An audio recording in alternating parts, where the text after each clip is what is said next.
Imagine standing in the ruins of a city that has become the most contested patch of Earth on the planet. It is the winter of 1942. The temperature has dropped to 30 degrees below 0 Celsius. The streets are so thoroughly destroyed that the rubble itself has become a landscape, a geography of collapsed buildings, craters, and shattered concrete where men fight hand to hand over individual rooms, staircases, and sewers. 300,000 German soldiers are encircled inside this frozen hell, and their commander in the field has sent a desperate message to the highest authority in the Reich. Let us break out. Let us retreat while we still have men capable of walking. The reply that came back was not a plan, not a compromise, not a reassurance. It was a single, iron command. Hold your position. Not one step back. Stand and die. That reply came from Adolf Hitler himself, and the decision he made in the autumn and winter of 1942 would go down as one of the most catastrophic command failures in the history of modern warfare. When Field Marshal Friedrich Paulus and his encircled Sixth Army found themselves trapped inside the Stalingrad pocket, they had a fighting chance of breaking out. German soldiers were exhausted, starved, and running out of ammunition, but they were still an organized fighting force. The window to save them was narrow, but it was real. Hitler slammed it shut. He ordered them to stand fast, declared Stalingrad a fortress, and promised relief that never came in sufficient strength to matter. The result was the destruction of an entire German army and a turning point in the Second World War from which the Third Reich never truly recovered. But why? Why would a commander make such a decision? Why would Hitler, who had built his reputation in part on early military successes, choose a course of action that his own generals knew was doomed to fail? The answer is far more complex and psychologically layered than a simple portrait of madness or stubbornness can capture. It involves his ideology, his strategic calculations, his reading of history, his distrust of his own officer corps, and the terrible logic of a man who had decided that willpower alone could change the outcome of battles. In this video, we will find out the full story of why Hitler refused to let his army retreat at Stalingrad, exploring the personalities involved, the decisions made, the arguments that failed to change his mind, and the catastrophic consequences that followed for Germany and for the world. So, without further ado, let's dive into the story of one of history's most consequential and fateful commands. To understand why Hitler made the decision he did at Stalingrad, we first have to understand the city itself and what it meant to him, both strategically and symbolically. Stalingrad sat on the western bank of the Volga River in southern Russia.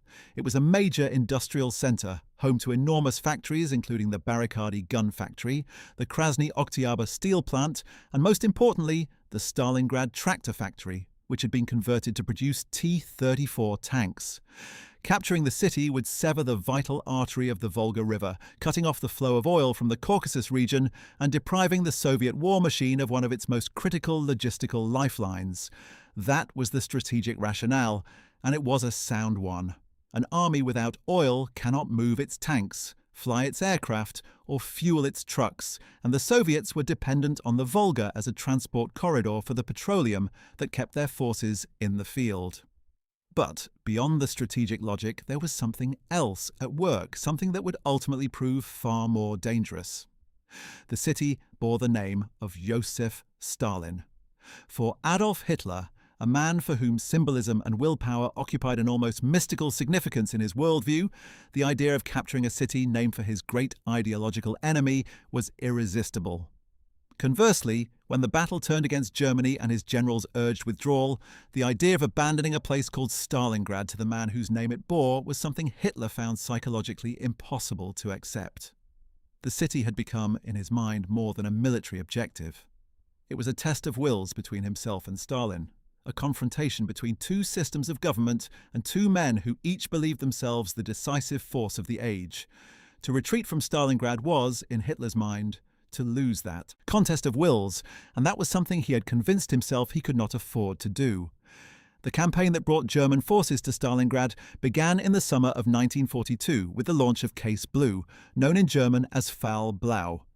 This was the German summer offensive on the Eastern Front, conceived as the decisive stroke that would finally bring the Soviet Union to its knees. The previous year's Operation Barbarossa had failed to deliver the knockout blow Hitler had promised, leaving German forces dangerously overextended along a vast front stretching from the Arctic to the Black Sea. The winter of 1941 to 1942 had been catastrophic, with German troops caught without adequate cold weather equipment in temperatures that froze their weapons and killed men who had been promised they would be home before the snows came. But Hitler had gambled again, betting that one more massive effort aimed at cutting off Soviet oil supplies and collapsing the Russian economy would finish the war in the east before the full weight of American industrial production could be brought to bear. Army Group South was the force assigned to carry out this offensive. It was divided into two principal elements. Army Group A, which was to drive into the Caucasus and seize the oil fields at Baku, Maikop and Grozny, and Army Group B, which was to advance along the Don River toward the Volga and provide flank protection. The 6th Army, commanded by Colonel General Friedrich Paulus, was the centerpiece of Army Group B's advance on Stalingrad. Paulus was a meticulous, cerebral officer, a staff man by inclination and training rather than a battlefield commander in the aggressive mould of men like Rommel or Guderian. He had never commanded an army in the field before this campaign, having spent much of the war in staff roles, where his gifts for organisation and planning had been prized. He was loyal, methodical, and deeply respectful of the chain of command, qualities that would shape, and ultimately doom, his conduct of the Stalingrad campaign. The German advance in the summer of 1942 initially seemed to confirm Hitler's optimism. Soviet forces fell back across the Don steppe in apparent disarray, and the Germans advanced hundreds of miles in a matter of weeks. Hitler was exhilarated. He moved his command post forward to Vinnytsia in Ukraine, closer to the front, and began to believe that final victory was within his grasp. But the speed of the advance concealed serious problems. German supply lines were stretched to the breaking point. The Luftwaffe, which was supposed to provide critical air support, was being tasked with too many missions simultaneously. And crucially, the flanks of the German advance were being held not by German troops but by Allied armies, the Romanians, Italians and Hungarians, whose equipment and training were significantly inferior to those of the Wehrmacht. These Allied formations were the weakest links in a chain that was already under enormous strain, and the Soviets would eventually identify and exploit that weakness with devastating effect. But in July and August of 1942, those vulnerabilities were not yet visible to Hitler. What he saw was German tanks racing toward the Volga, Soviet armies apparently broken and fleeing, and the prospect of final victory in the east. It was at this point that he made one of the first of the fateful decisions that would lead to the Stalingrad catastrophe. Rather than concentrating his forces against a single objective, he chose to pursue both the Caucasus oil fields and the capture of Stalingrad simultaneously. This meant splitting Army Group South at a critical moment, sending Army Group A south toward the Caucasus, while Army Group B continued east toward the Volga. His generals, including the Chief of the Army General Staff, Franz Halder, warned him that trying to achieve both objectives at once was dangerously overambitious. Hitler dismissed their concerns. He was, he told them, dealing with enemies who were already beaten. The problem, he said with contempt, was that his generals refused to see what was already obvious. Franz Halder was one of the most distinguished staff officers in the German army. A man who had served the Wehrmacht with exceptional professional competence since before the war began. He had been part of planning the brilliant campaigns in France and the Low Countries, and he had contributed to the early planning for Operation Barbarossa. But by 1942, his relationship with Hitler had deteriorated to the point of near open hostility. Halder kept a meticulous diary throughout the war, and its pages are filled with increasingly despairing entries about Hitler's strategic recklessness, his dismissal of professional military advice, and the growing gap between the reality on the front and the fantasy picture Hitler seemed to inhabit in his headquarters. On August 24, 1942, Halder wrote that Hitler's decisions were no longer made on the basis of military facts but on the basis of a mystical belief in his own infallibility. A few weeks later, in September 1942, Hitler dismissed Halder from his position as Chief of the General Staff, replacing him with the more compliant Kurt Zeitzler. Halder's dismissal removed from the German High Command one of the clearest voices urging caution and strategic realism at precisely the moment when that voice was most needed. The actual battle for Stalingrad began in earnest in late August 1942, when the 6th Army and elements of the 4th Panzer Army reached the outskirts of the city. What followed was one of the most brutal and prolonged urban battles in military history. The Germans had expected to capture the city quickly, but the Soviets, under the direct command of General Vasily Chuikov and the 62nd Army, fought with ferocious determination for every block, every building, every floor of every factory. Chuikov deliberately kept his forces so close to the German lines that German artillery and air support could not be used effectively without hitting their own troops. He understood that Stalingrad's only hope was to hug the Germans, to turn the battle into a grinding close-quarters contest where German tactical sophistication and air superiority could not be brought to bear, and where Soviet courage and endurance could compensate for other disadvantages. The resulting battle was unlike anything the German army had encountered before. In the ruins of the Stalingrad tractor factory, in the shattered buildings along the Volga embankment, in the iconic grain elevator that Soviet defenders held for weeks against vastly superior forces, the Germans discovered that they were engaged in a kind of warfare for which they were not prepared, psychologically or tactically. Their doctrine emphasized rapid movement, encirclement, and the destruction of enemy forces in open engagements. Stalingrad offered none of this. It was slow, grinding, and consumed men and equipment at terrifying rates. German officers called it Rattenkrieg, rat war, a grimly appropriate term for fighting that took place in sewers and cellars, across piles of rubble and through the blasted shells of factories. By October and early November, the Germans had pushed the Soviet defenders back to a narrow strip along the Volga, in some places just a few hundred meters wide. Chuikov's 62nd Army seemed on the verge of total destruction. But it held, and while it held, something was taking shape far to the north and south that would change the entire course of the war. What was building was one of the most carefully planned and boldly executed Soviet counteroffensives of the entire war, an operation called Uranus, conceived by Marshal Georgy Zhukov and the Soviet General Staff. The plan was elegant in its strategic logic. Rather than attacking the strongest point of the German line, the Soviets would strike at its weakest flanks, the under-equipped and overstretched Romanian armies holding the northern and southern flanks of the German position around Stalingrad. If both attacks succeeded and linked up east of the city, the entire 6th Army, along with elements of the 4th Panzer Army, would be trapped inside a massive encirclement pocket. Stalin approved the plan, and Soviet forces spent weeks quietly assembling the necessary forces behind their lines, concealing their preparations with extraordinary care. The German intelligence apparatus, already weakened by years of purges and Hitler's increasingly frequent dismissals of intelligence assessments that contradicted his preconceptions, largely failed to detect what was coming. There were warnings. General Ferdinand Heim, commanding German armour in the area, and other officers raised concerns about the vulnerability of the flanks. Some of their reports made it up the chain of command, only to be dismissed. Hitler was focused on the final capture of Stalingrad. The flanks, he believed, would hold. The Romanians, whatever their limitations, would do their job. And anyway, the Soviets were beaten. They had no reserve strength left for a major operation. This was the picture he had constructed, and he refused to let inconvenient intelligence disturb it. On November 19, 1942, Operation Uranus was launched. In the north, the Soviet 5th Tank Army and 21st Army crashed through the lines of the Romanian 3rd Army, which crumbled almost immediately under the shock of massed Soviet armour. In the south, on November 20th, the Soviet 51st, 57th and 64th Armies struck the Romanian 4th Army and achieved similar devastating success. Within 4 days, the two Soviet pincer arms had linked up near the town of Kalash on the Don River, completing the encirclement.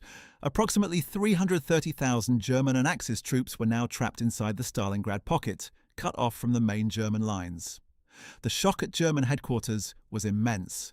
Even Hitler, who had dismissed all warnings of this possibility, now had to confront the reality that his prized 6th Army was surrounded. It was in the immediate aftermath of the encirclement, in those critical days of late November 1942, that the first and most consequential decision was made. Would Paulus be ordered to attempt to break out, while the pocket was still fresh, and Soviet forces had not yet consolidated their encirclement? This was the choice that, if made immediately, offered the best chance of saving the bulk of the 6th Army. The forces were still organised. They still had fuel, ammunition, and fighting strength. The Soviet encirclement ring was thin and had not yet been reinforced. A determined breakout to the southwest could plausibly have succeeded, or at least saved a significant portion of Paulus's army. General Friedrich Paulus himself understood the situation and began to consider a breakout. He sent requests to Army Group headquarters asking for permission to begin preparations. But Hitler had already formulated a different plan, and it was one that would determine the fate of those 300,000 men. The man who first gave Hitler the specific suggestion that became his strategic answer to the encirclement was Hermann Göring, head of the Luftwaffe and one of the most sycophantic figures in the Nazi hierarchy. Göring told Hitler that the Luftwaffe could supply the Sixth Army by air, providing everything the trapped forces needed to hold out until a relief operation could be mounted. This was a promise that was virtually impossible to keep with the aircraft available, and most of the senior Luftwaffe commanders, when they heard the claim, were appalled. General Wolfram von Richthofen, who commanded the air fleet in that sector, immediately calculated that the Sixth Army needed approximately 500 tons of supplies per day at minimum, and that the available aircraft could not deliver more than about 100 tons under ideal conditions. The conditions at Stalingrad in the winter of 1942 to 1943 would be very far from ideal. But Göring made his promise, Hitler accepted it, and the decision was made. The Sixth Army would not break out. It would stand fast, receive supplies by air, and wait for a relief force to break through to it. Could you imagine being a German soldier in that pocket, learning that your fate had been placed in the hands of an air supply operation that your own senior commanders knew was impossible? This was the reality for the men of the Sixth Army as November gave way to December. Hitler issued his formal order on November 24, 1942, declaring that the Sixth Army would take up a hedgehog defense and hold its position. He designated Stalingrad a Festung, a fortress to be held at all costs. To drive home the point and ensure that Paulus would not take any unauthorized initiative toward a breakout, Hitler also promoted several senior commanders and issued orders making absolutely clear that the directive to hold was non-negotiable. The word from Hitler was unambiguous. The Sixth Army would stay where it was. The Führer had spoken, and in the Third Reich, when the Führer spoke, that was supposed to be the end of the matter. But what drove Hitler to this decision in the first place? To understand his reasoning, we have to go back further to a moment from the previous winter that had become, in Hitler's mind, the defining template for how to handle military crises on the Eastern Front. In the catastrophic winter of 1941 to 1942, the German army had been driven back from Moscow in chaos. Soviet counteroffensives threatened to shatter the entire front. Panicked German commanders wanted to withdraw their forces westward to more defensible positions. Hitler, in what he would later describe as one of his greatest decisions, ordered his armies to stand fast. No retreat. Every man to hold his ground. The German line wavered, buckled, but did not break. By spring, the front had stabilized, and Hitler became convinced that his personal intervention, his iron determination, his refusal to allow retreat, had saved the Wehrmacht from complete catastrophe. From this experience, Hitler drew a lesson that was partly true and became catastrophically overgeneralized. It was true that the Stand-Fast order had helped prevent a rout in the winter of 1941 to 1942. It was not true that this meant the Stand-Fast order was always the right response to encirclement and crisis. The circumstances at Stalingrad were profoundly different from those of the winter crisis the year before. In 1941, the German army was not encircled. It was retreating, but it was not cut off from supply or reinforcement. A tactical withdrawal to defensive positions made sense. In 1942, the Sixth Army was surrounded, cut off, and dependent on an aerial supply operation that could not meet its needs. Standing fast in these conditions was not a stabilizing measure. It was a death sentence. But Hitler could not or would not see the difference. He had found a formula that worked once, and he applied it again with dogmatic certainty. There is also the matter of Hitler's ideology and his theory of warfare, which was inseparable from his broader worldview. Hitler believed fundamentally in the supremacy of will over circumstances. He believed that what distinguished great commanders from mediocre ones was not tactical flexibility or strategic sophistication, but the unbreakable determination to hold on regardless of apparent odds. He had read military history selectively and drawn from it a gallery of examples he believed supported this view. Frederick the Great standing firm against overwhelming enemies, Napoleon's armies fighting through hopeless situations. These examples were real, but they were cherry-picked, and they ignored the many occasions when flexibility, retreat, and retrenchment had preserved armies to fight another day. Hitler's military philosophy was essentially one-dimensional. Stand and fight. Will beats circumstance.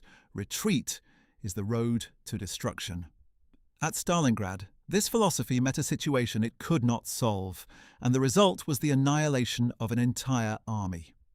Hitler's distrust of his generals also played a critical role in the Stalingrad tragedy. By late 1942, his relationship with the professional officer corps of the Wehrmacht had deteriorated dramatically. He had been dismissing generals with increasing frequency throughout the war, men like Brauchitsch, Rundstedt, Leib, and others who had argued with him or been associated with failed operations. The dismissals accelerated after the failure at Moscow, and by the time of Stalingrad, Hitler had personally assumed command of the army in addition to his role as Supreme Commander, meaning there was no professional commander-in-chief between him and the operational decisions of the war in the East. He had also developed an increasingly contemptuous view of the general staff officers around him, whom he regarded as overly cautious, defeatist, and incapable of the bold, offensive thinking that he believed had made Germany victorious in the early years of the war. When his generals told him that the air supply of the Sixth Army was impossible, he heard defeatism. When they urged a breakout, he heard weakness. He had convinced himself that if he simply demanded the impossible, his men would find a way to accomplish it. General Zeitzler, who had replaced Halder as chief of the general staff, was among those who argued strenuously for allowing Paulus to break out. Zeitzler went so far as to dramatically cut his own food rations at headquarters to match what soldiers in the Stalingrad pocket were receiving, a gesture meant to make Hitler understand the reality of the situation. Hitler was briefly moved by this display, but he did not change his order. The decision had been made, and in Hitler's mind, changing it would be an admission of error, something his personality made almost impossible. The man who had told his generals that he never doubted himself, who had staked his political legitimacy on the claim of visionary infallibility, could not now admit that he had made a catastrophic mistake. The Sixth Army would hold. That was his decision, and he would hold to it with the same iron determination he demanded of his soldiers. The other key figure in the Stalingrad drama was Friedrich Paulus himself, and his conduct during the encirclement raises some of the most difficult questions of the entire campaign. Paulus was, by all accounts, a skilled staff officer and a decent man.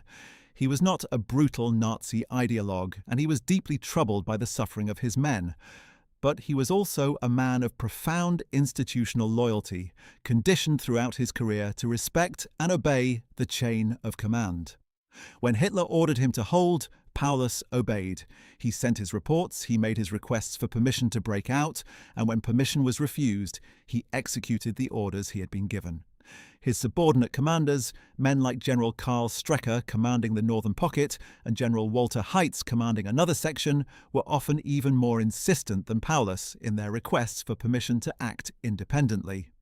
But the culture of the Wehrmacht, with its strict hierarchy and its emphasis on obedience, made acting without authorization almost unthinkable for commanders at this level.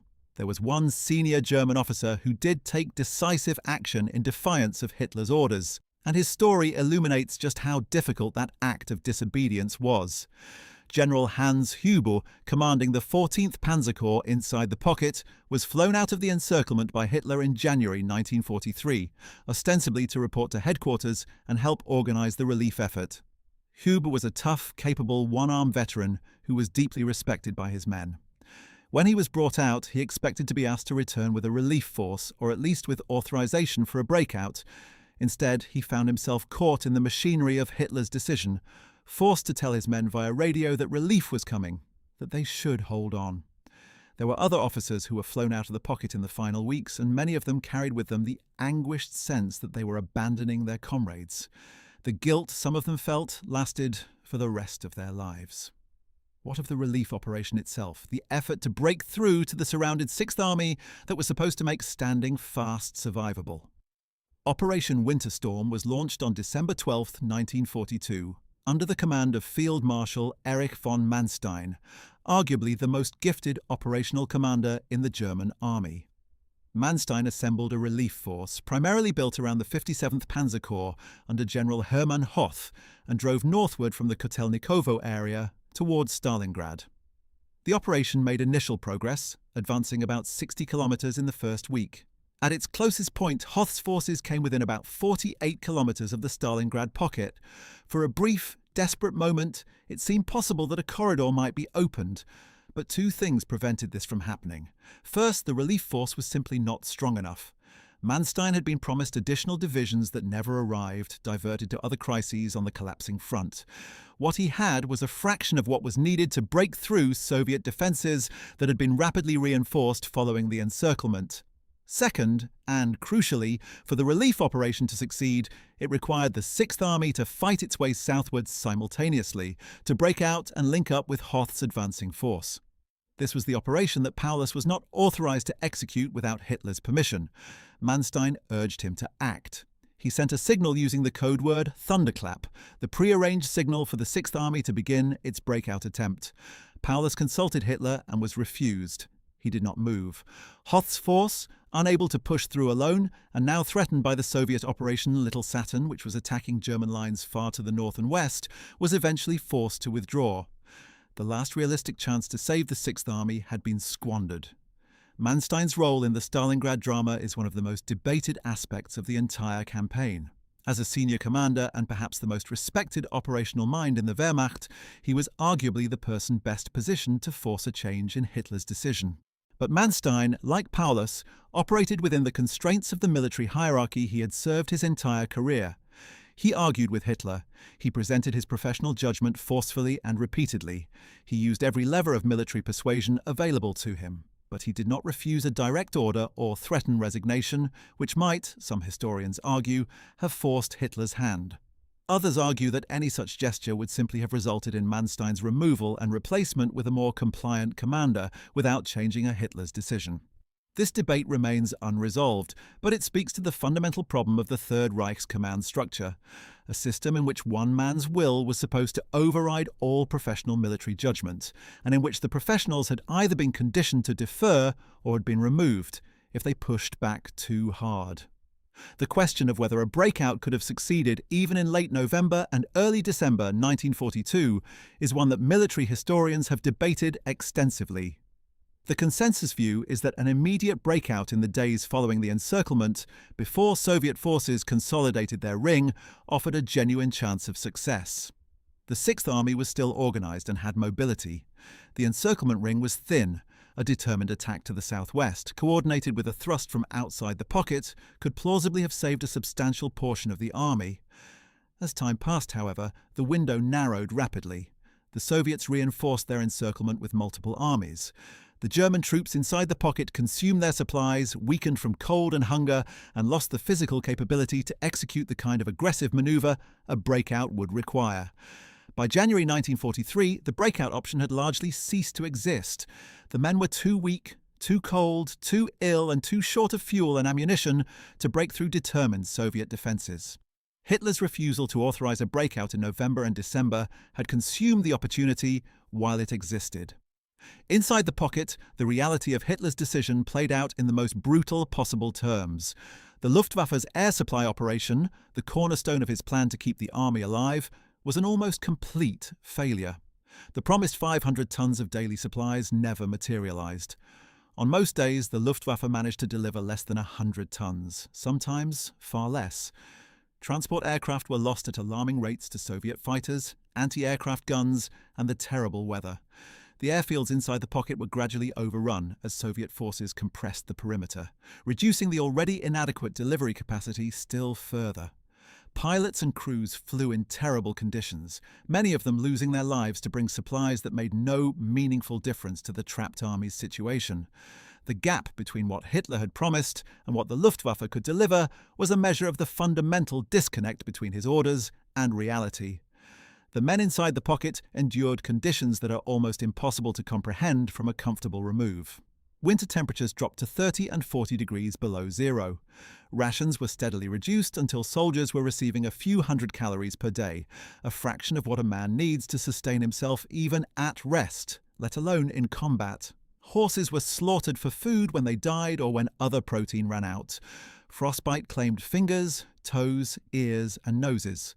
Soldiers wrapped themselves in whatever they could find, strips of blanket, paper, clothing stripped from the dead in an attempt to survive the cold. The hospitals inside the pocket filled with wounded men who could not be evacuated and who died in increasing numbers. Disease spread through the weakened population. By January 1943, an army that had entered the pocket with over 300,000 men had already lost tens of thousands to combat cold and starvation. And yet, even in these conditions, Hitler's hold on the strategic situation remained absolute. Paulus continued to send his reports. He continued to warn that his army was dying. He continued to request permission to act, and Hitler continued to send back orders to hold. The machinery of Nazi command, with its emphasis on the Führer's infallible will, its punishment of unauthorized initiative, and its conflation of obedience with virtue, ground uneven as the Sixth Army ground down. There is something both tragic and terrible in this picture. A professional army filled with capable officers and brave soldiers, locked in place by a command system that had eliminated the possibility of acting rationally. The final act of the Stalingrad tragedy began in January 1943, when Soviet forces launched Operation Ring, the final offensive to destroy the encircled German forces. By this point, the Sixth Army was a shadow of the force that had driven to the Volga the previous summer. Paulus estimated he had fewer than 200,000 men, still capable of any kind of resistance, and many of those were in no condition to fight effectively. Soviet forces broke through the western perimeter on January 10th, and the pocket began to collapse rapidly. The southern pocket was overrun by January 26th. On January 30th, 1943, the 10th anniversary of Hitler's coming to power, Paulus was promoted by Hitler to the rank of Field Marshal in a gesture that was almost grotesque in its timing. The message was clear. No German Field Marshal had ever surrendered. Hitler expected Paulus either to die fighting or to take his own life. Paulus did neither. On January 31st, 1943, he surrendered to the Soviets. It was a decision that would define his historical legacy and infuriate Hitler, who ranted that Paulus had handed the Soviets a propaganda victory of incalculable value by choosing captivity over death. The northern pocket, under General Strecker, held out for 2 more days, finally surrendering on February 2nd, 1943. The Battle of Stalingrad was over. The cost was staggering. Of the approximately 330,000 German and Axis troops who had been encircled in November 1942, only about 90,000 survived to be taken prisoner, most of them already gravely weakened by cold, hunger, and disease. Of those 90,000, only about 6,000 would eventually return to Germany alive after the war. The rest died in Soviet captivity. The Sixth Army had been destroyed, and with it, a great deal of Germany's remaining offensive capability on the Eastern Front. Hitler's reaction to the defeat was a mixture of rage, disbelief, and the compulsive search for someone else to blame. Paulus was denounced as a traitor and a coward. The Romanian allies were blamed for the collapse of the flanks. The Luftwaffe was blamed for failing to deliver the promised supplies. Even Manstein's relief operation was criticised, though Hitler had undermined it by refusing to authorise the breakout it required. What Hitler could not do, because his entire persona and his political legitimacy depended on his image of infallible command, was admit that his own decisions had caused the catastrophe. He had ordered the Sixth Army to hold. He had refused the breakout. He had accepted Goering's impossible promise of air supply. He had replaced capable generals who warned him of danger with more compliant subordinates who told him what he wanted to hear. Every link in the chain of causation led back to him, but acknowledging this was psychologically impossible for the man who had proclaimed himself the greatest commander in history. The strategic consequences of Stalingrad extended far beyond the loss of the Sixth Army. The defeat shattered the myth of German invincibility that had sustained the early years of the war and had been a significant tool of Nazi propaganda. It demonstrated to the world, and crucially to Germany's allies, that the Wehrmacht could be beaten, that Hitler's armies were not the unstoppable force of conquest that had seemed to overwhelm Europe in 1939, 1940, and 1941.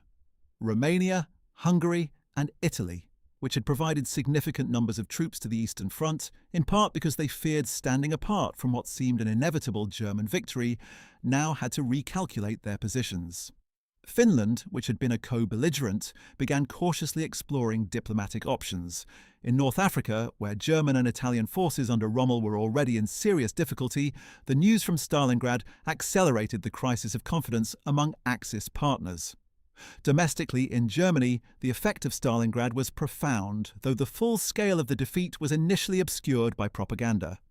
Joseph Goebbels, the Nazi propaganda minister, declared a period of national mourning and used the occasion to call for even greater sacrifice and determination, framing the defeat as a heroic last stand that demanded the German people rally to the Führer's cause with renewed dedication.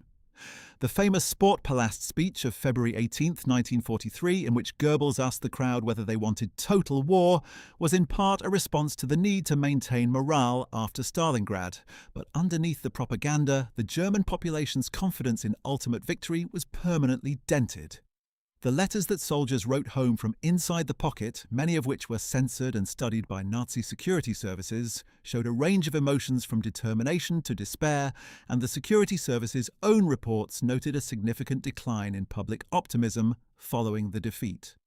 For the surviving German generals who had witnessed or participated in the Stalingrad decisions, the experience left scars that shaped the rest of the war. Manstein, who had commanded the relief operation and argued most forcefully for the breakout, wrote extensively in his post-war memoirs about the disaster, carefully constructing an account that defended his own decisions while placing maximum responsibility on Hitler and the Luftwaffe's failed promises. His memoirs, titled Lost Victories, became one of the most influential accounts of the German army's perspective on the Second World War, though historians have subsequently challenged aspects of his self-serving narrative. Zeitzler, the chief of the General Staff, who had cut his own rations in a futile attempt to make Hitler understand the situation, suffered a nervous breakdown from the strain of the Stalingrad period and eventually resigned from his position in 1944. Paulus, in Soviet captivity, underwent a remarkable political transformation, eventually joining the National Committee for Free Germany and making radio broadcasts urging German soldiers to surrender, something that confirmed in the eyes of Nazi loyalists their assessment that he was a traitor. The broader question of why Hitler made the decisions he made at Stalingrad has fascinated historians, psychologists, and military analysts for more than 80 years. Several major explanations have been advanced, and they are not mutually exclusive. They reinforce each other in ways that help explain why a decision that seems, in retrospect, so obviously catastrophic, was made and maintained against all professional advice and against all evidence of its consequences. The first explanation is the one Hitler himself emphasized. His 1941 experience of using the stand-fast order to stabilize the front had given him a rigid template that he applied regardless of the very different circumstances at Stalingrad. The stand-fast order had worked in 1941 because the circumstances made a fighting withdrawal to defensible positions possible.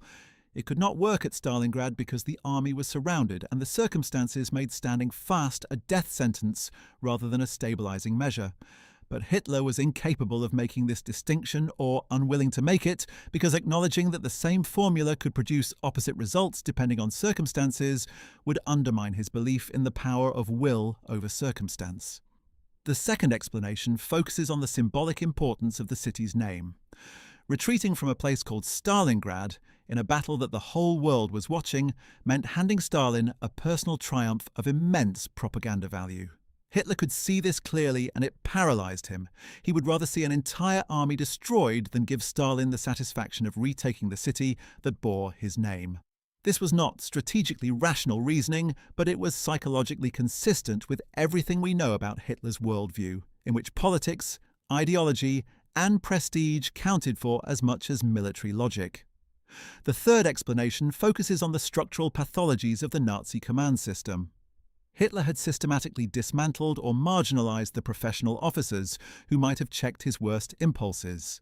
He had replaced competent critics with compliant loyalists. He had centralized all significant military decisions in his own hands and created a command culture in which subordinates competed to tell him what he wanted to hear rather than what he needed to know. By late 1942, there was no institutional mechanism capable of overriding Hitler's decision, and no individual willing to stake everything on the attempt. The result was a system that could produce catastrophic errors and then compound them by refusing to acknowledge or correct the initial mistake. The fourth explanation is darker and more disturbing. Some historians have argued that by late 1942, Hitler had begun to calculate, perhaps not fully consciously, that a spectacular defeat was more useful to his political project than an inglorious retreat. A heroic last stand, a sacrifice of the kind that could be mythologized, served the narrative of Germanic destiny that underpinned Nazism.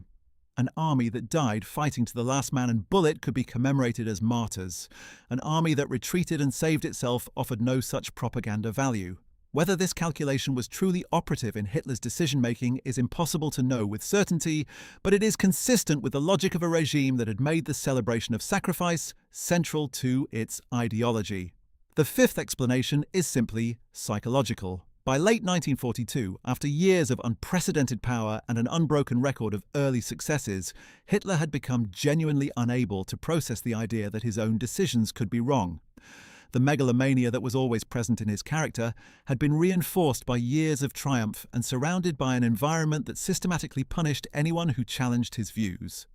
When reality, in the form of the encirclement at Stalingrad, contradicted his conviction that the Soviet Union was beaten and that German willpower would prevail, he experienced a form of cognitive collapse, doubling down on the very decisions that had produced the crisis rather than reassessing his assumptions.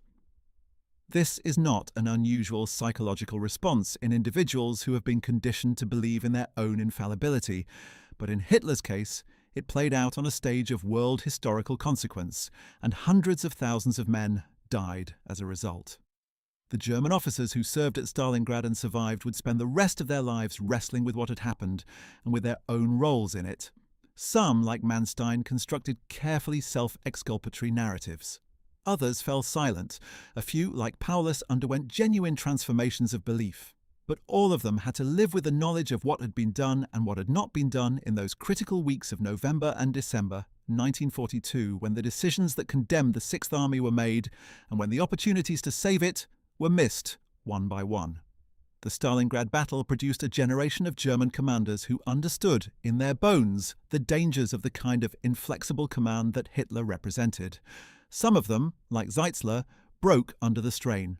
Others found ways to fight on within a system they could not change, executing orders they knew were wrong because the alternative was punishment or death. The tragedy of the German Wehrmacht at Stalingrad was not simply the tragedy of defeat. It was the tragedy of professional military men embedded in a system that made professional military judgment subordinate to the will of a man who believed himself beyond error and beyond advice, and who paid for that belief with the lives of 300,000 soldiers. To understand the full dimensions of the Stalingrad catastrophe, it is essential to examine in greater detail the specific commanders, the specific moments, and the specific decisions that shaped the outcome. Because the tragedy of Stalingrad was not a single decision but a cascade of decisions, each one narrowing the options available, each one feeding into the next until there were no options left at all. And at the center of that cascade always was the figure of Adolf Hitler, whose will shaped every critical choice and whose decisions every other actor had to navigate, work around, or simply obey. Let us begin with the man who commanded the forces attempting to relieve the trapped army, because his story illuminates perhaps better than any other the impossible position that capable German officers found themselves in during the later years of the war. Field Marshal Erich von Manstein was, by the winter of 1942, probably the most brilliant operational commander in the Wehrmacht, and his peers in the German High Command, even those who disagreed with him on personal or political grounds, generally acknowledged his exceptional gifts. He had conceived the plan to attack France through the Ardennes that had led to one of the most stunning military victories in modern history. He had commanded a panzer corps with distinction in the invasion of the Soviet Union. He had captured Sevastopol with the 11th Army in an operation that demonstrated mastery of combined arms warfare under extremely difficult conditions.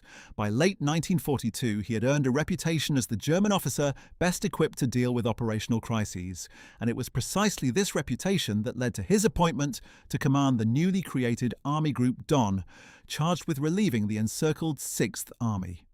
Manstein arrived at his new command in late November 1942 with clear eyes about the situation and a plan that he believed could, if executed fully, save the trapped army. His plan had two components. The first was Operation Winter Storm, the relief thrust from the south that Hoth's panzer forces would execute. The second was the breakout by the Sixth Army itself, for which Manstein used the codename Thunderclap. In Manstein's operational concept, these two movements were inseparable. Winter Storm would drive north to create a corridor, and simultaneously, the Sixth Army would drive south to link up with it, extending the corridor and allowing the bulk of the trapped forces to escape. Without the Sixth Army's contribution, the relief force could not reach Stalingrad alone. The distances were too great, the Soviet resistance too strong, and the relief force too weak. Manstein understood this perfectly. What he could not control was Hitler's refusal to authorize the Thunderclap breakout. The communications between Manstein and Paulus during December 1942 are among the most agonizing documents of the entire war. Manstein urged Paulus to be ready to act the moment authorization was given. Paulus agreed, but noted, correctly, that the Sixth Army was already significantly weakened, and that every day of delay reduced its capability to execute a successful breakout. Manstein pushed Hitler through every available channel for permission to issue the Thunderclap order. Hitler refused or temporized or promised to reconsider, and then refused again. The reasons he gave shifted. The Sixth Army could not be allowed to abandon its position because that would open the entire German southern front to catastrophe. The air supply would be increased to sustain the army. A stronger relief force was being assembled. None of these reasons held up under professional scrutiny, but in the Nazi command structure, professional scrutiny of Hitler's decisions was not something that could be applied openly. Hoth's relief force came closest to the encirclement on December 19, 1942, when it reached the Aksai River approximately 48 kilometers from the nearest point of the Stalingrad pocket. At this point, there was a brief, frantic discussion among German commanders about whether Paulus should act without authorization, simply beginning the breakout on his own initiative and presenting Hitler with a fait accompli. Manstein apparently considered sending the Thunderclap signal without waiting for Hitler's authorization, then pulled back from doing so. Paulus was even less likely to act without permission, deeply constrained by his sense of institutional obligation and by the physical reality that his army's fuel situation was already so desperate that a breakout attempt might fail halfway to the relief force, leaving the Sixth Army trapped in an even worse position between its original perimeter and the new Soviet lines. And then the decision was taken out of everyone's hands by the launch on December 16, 1942, of the Soviet Operation Little Saturn. This was the follow-up Soviet offensive that struck the Italian Eighth Army on the Middle Don, and it succeeded even more devastatingly than Operation Uranus had against the Romanians. The Italian army essentially dissolved under the Soviet attack, and the gap that opened in the German lines was so vast that it threatened to encircle not just the Sixth Army, but Manstein's entire Army Group Don, and much of Army Group A in the Caucasus. Manstein was forced to divert forces intended for the relief of Stalingrad to plug this new catastrophe. Hoth's force could no longer advance. It could barely hold its current position. The relief operation was effectively over. The Sixth Army was on its own. What followed in January 1943 was a slow agony that Soviet forces, now vastly superior in strength and pressing from all sides, could not be stopped from completing. Operation Ring, launched on January 10, 1943, crashed through the western face of the Stalingrad pocket with massive artillery preparation. Paulus sent a final plea to Hitler, noting that the army was at the end of its resistance and requesting freedom of action. Hitler's response was to send a radio message to the pocket, reiterating the order to hold and promising that the sacrifice of the Sixth Army was making a vital contribution to the wider front by tying down Soviet forces. From a cold, strategic perspective, there was a grain of truth in this argument. The forces the Soviets had committed to completing the encirclement and destruction of the Sixth Army were forces they could not use elsewhere.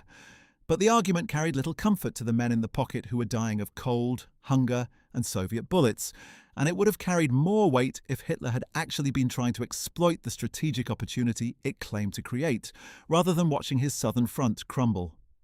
The human dimension of the Stalingrad pocket in its final weeks is something that numbers and strategic analysis alone cannot capture. The German soldiers who wrote their last letters home before the postal service from the pocket was shut down, left behind a remarkable record of what it meant to be inside that dying army. Some letters expressed defiance and faith in the Führer. Others were bitterly disillusioned. Many were simply saying goodbye, making peace with death, trying to express to wives, parents, and children what could not really be expressed in words. The Nazi security services, which examined many of these letters before they were destroyed rather than delivered, noted privately that morale inside the pocket had collapsed, that soldiers were no longer expressing confidence in the Führer's promise of relief, and that criticism of Hitler's leadership, which was extremely dangerous to express anywhere in the Reich, was being voiced openly in soldiers' correspondence from Stalingrad. It was one of the first significant signs that Hitler's personal authority over the army was beginning to crack under the weight of reality. Among the most haunting aspects of the Stalingrad story are the accounts of the men who were evacuated from the pocket in its final weeks, mainly the wounded, who could still be moved, and key officers whom Hitler ordered out to preserve their expertise for future use. These men boarded transport aircraft at the shrinking pocket airfields, looking back through the windows at the men they were leaving behind, men they knew were going to die. Some of them reported the looks on the faces of soldiers who watched the aircraft take off, men who understood that the planes that flew out carried other people's hope while their own hope remained on the ground. The evacuated officers faced a complicated kind of survivor's guilt, a sense that their survival had been purchased by their colleagues' deaths, that they had made it out of a hell that their comrades could not escape. One of the most remarkable of these evacuees was General Hans Huber, the one-armed commander of the 14th Panzer Corps, who was flown out on Hitler's order in mid-January 1943. Huber was physically and emotionally devastated by what he had experienced in the pocket, and he arrived at Hitler's headquarters in a state that made clear to everyone present what the men of the Sixth Army were going through. Hitler received him, heard his report on conditions in the pocket, and then did something that illustrated the fundamental unreality that had taken over at the Führer's headquarters. He told Hube that he understood the situation, that the sacrifice of the Sixth Army was necessary, that history would vindicate the decision to hold, and that Germany would ultimately prevail. Then he returned Hube to his command structure and continued the war. The gap between the world Hitler described and the world Hube had just come from was absolute. The specific conditions inside the pocket defy easy summary, but demand to be understood in human terms if the full weight of Hitler's decision is to be appreciated. By January 1943, German soldiers in the pocket were receiving official rations of roughly 200 grams of bread and 30 grams of fat per day, a starvation diet that left men too weak to fight effectively. In practice, even these meagre allocations were often not available, as the distribution system inside the pocket had broken down along with the transport infrastructure.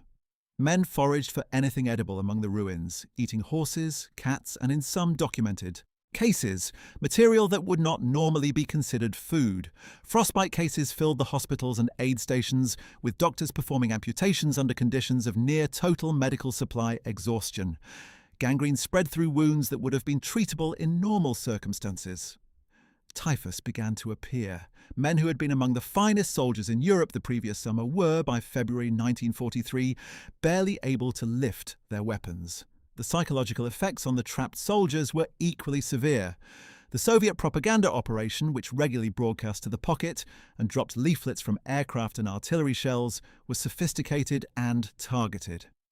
The Soviets announced the names of units that had already been destroyed or captured, provided detailed daily reports on the shrinking perimeter, and offered surrender terms.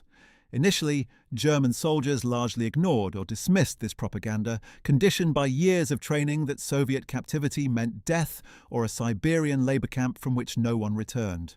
But as the physical reality of the pocket became undeniable, as the relief operation failed and the perimeter shrank, attitudes began to shift. The question was no longer whether Germany would win the Battle of Stalingrad, but how each man would choose to face his individual fate. Hitler's behaviour at his headquarters during the Stalingrad crisis revealed to those close enough to observe it the degree to which his command style had become detached from reality. He spent hours each day over maps, moving units that existed only on paper, ordering counterattacks with formations that had been destroyed, insisting on schedules that had no connection to the actual state of the troops or the logistics. His health deteriorated visibly during this period, and his rages became more frequent and more intense. He screamed at officers who brought him bad news, accused them of lying or defeatism, and dismissed those who persisted in presenting accurate assessments of the situation. Around him, a small circle of loyalists, including his personal adjutants and some of the more politically oriented members of the High Command, shielded him from the worst of the reports coming in from the front and reinforced his conviction that the situation could still be stabilized if only the right decisions were made and the right orders given. The tragedy was that the right decision had already been missed, and no amount of ordering and map pointing could bring it back.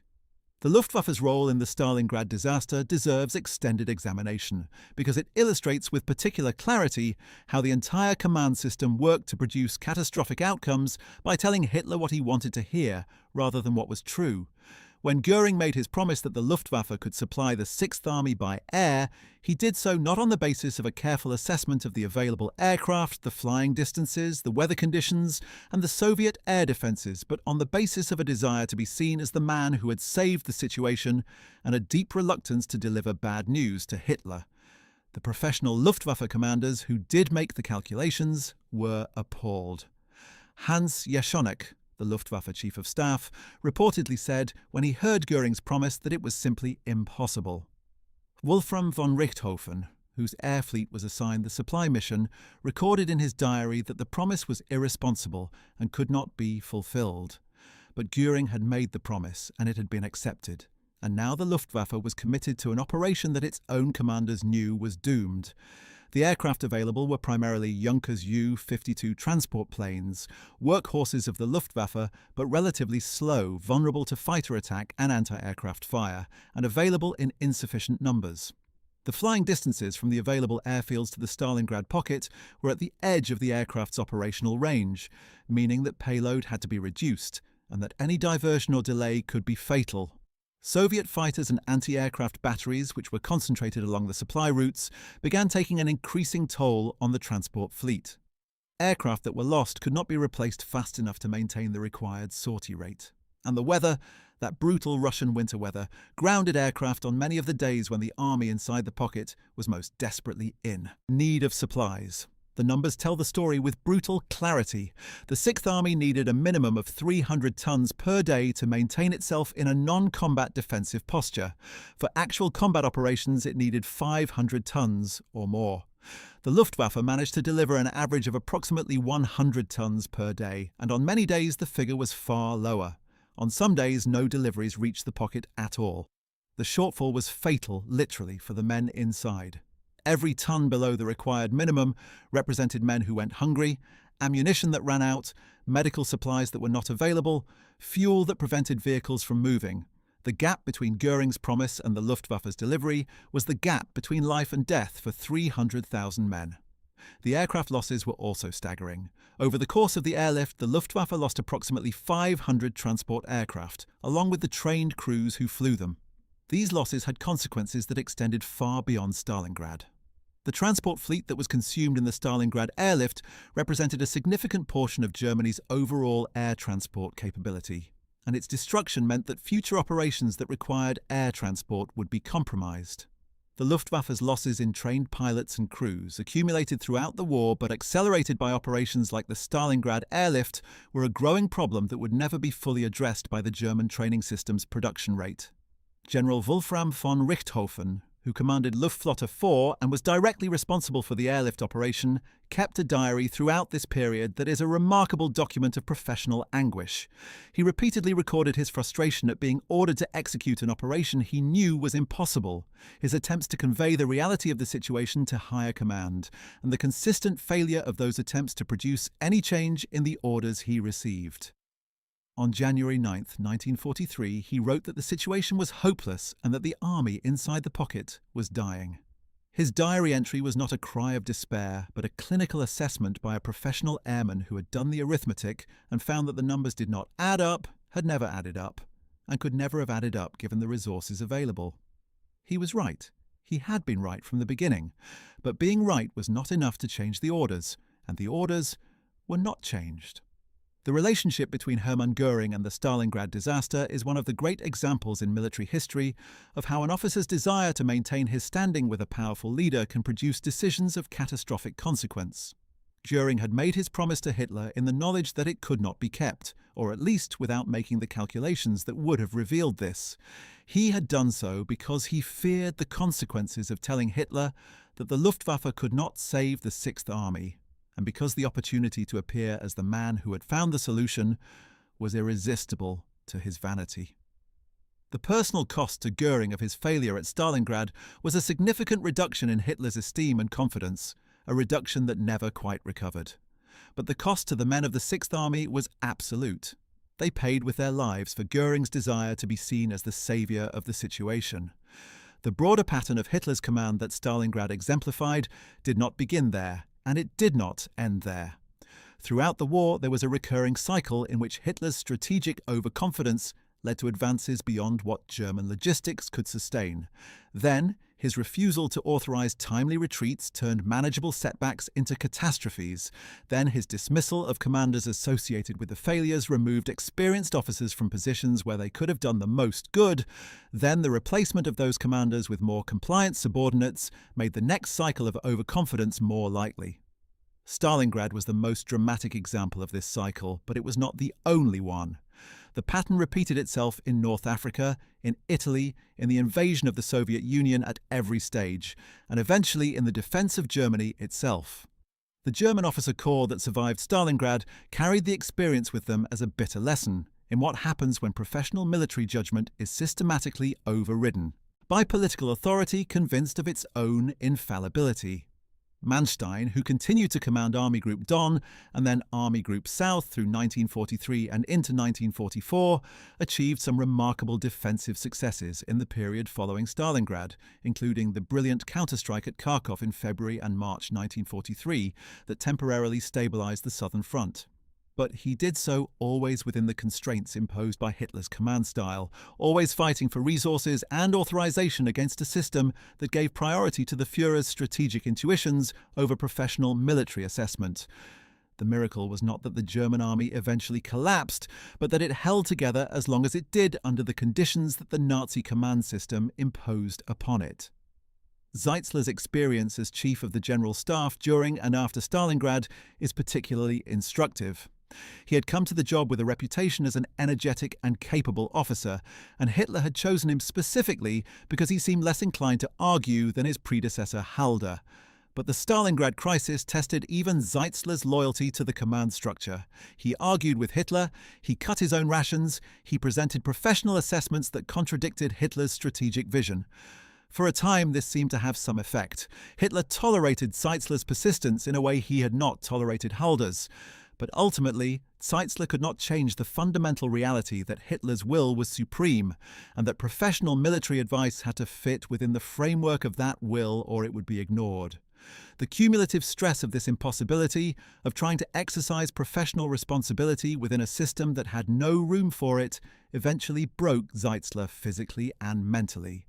He collapsed in the summer of 1944, shortly after the failure of the German defence in Normandy, and never returned to active duty. The question of what could have been done differently is one that has occupied military historians since the war ended, and it is not entirely a hypothetical exercise because understanding the failure at Stalingrad tells us something important about how command systems succeed or fail under extreme pressure.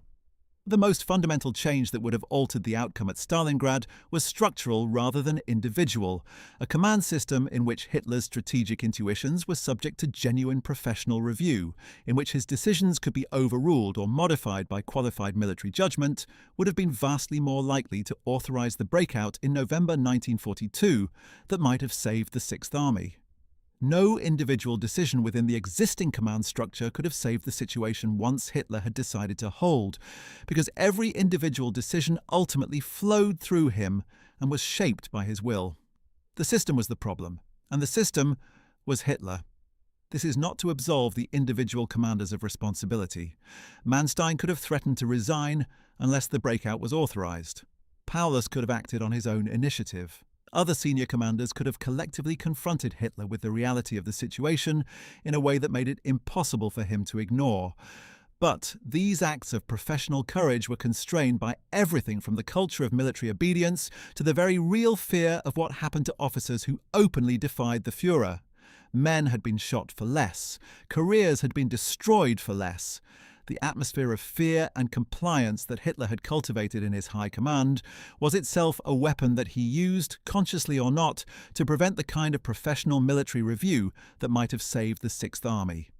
There is also the question of the German soldiers themselves, the 300,000 men in the pocket, who obeyed orders to hold even as those orders condemned them to death. The German soldiers of the Second World War were, like soldiers of every army in every war, a diverse group united by the accident of national service. Among them were committed Nazis and men who despised Nazism, brave soldiers and men who were terrified, idealists and cynics, officers of great competence and officers of limited ability. What they shared was a military culture that emphasized obedience, unit cohesion, and the execution of orders regardless of personal judgment about those orders' wisdom. This culture served the German army well, in many circumstances producing a fighting machine of extraordinary tactical effectiveness. At Stalingrad, it became a trap. The same qualities that made German soldiers effective fighters, their discipline, their unit loyalty, their respect for the chain of command, made it impossible for them to collectively refuse the death sentence their supreme commander had handed them. The final days of the battle, from late January into early February 1943, were marked by scenes that combined the tragic and the bizarre in ways that are difficult to process from a comfortable remove. Paulus's headquarters, in the basement of the Univermag department store in central Stalingrad, became surrounded by Soviet forces on January 30th. Paulus himself was found by Soviet soldiers on January 31st, sitting in a camp bed in his headquarters, having not shaved or changed clothes in days. He was thin, haggard, and suffering from facial tic, caused by the stress of the previous months. The Soviets were apparently expecting either a more defiant confrontation or the spectacle of a German field marshal putting a pistol to his head. What they found instead was a sick, exhausted man who had done what his orders required and who now accepted the consequence of those orders with a quiet resignation that spoke to the complete collapse of the world he had served. General Walter Schmidt, who was Paulus's chief of staff and one of the most loyal supporters of the hold order throughout the encirclement, reportedly broke down when the surrender was completed, weeping openly in a way that seemed to release months of accumulated tension and grief. Schmidt had been one of the commanders most insistent on following Hitler's orders, and his emotional collapse at the moment of surrender suggested that even those who had most faithfully served the Führer's will were not immune to the human reality of what that will had produced. The men who had followed orders to the end were dead or captive, and the orders that had brought them to this point had been wrong. The aftermath of the Stalingrad surrender played out on multiple levels simultaneously.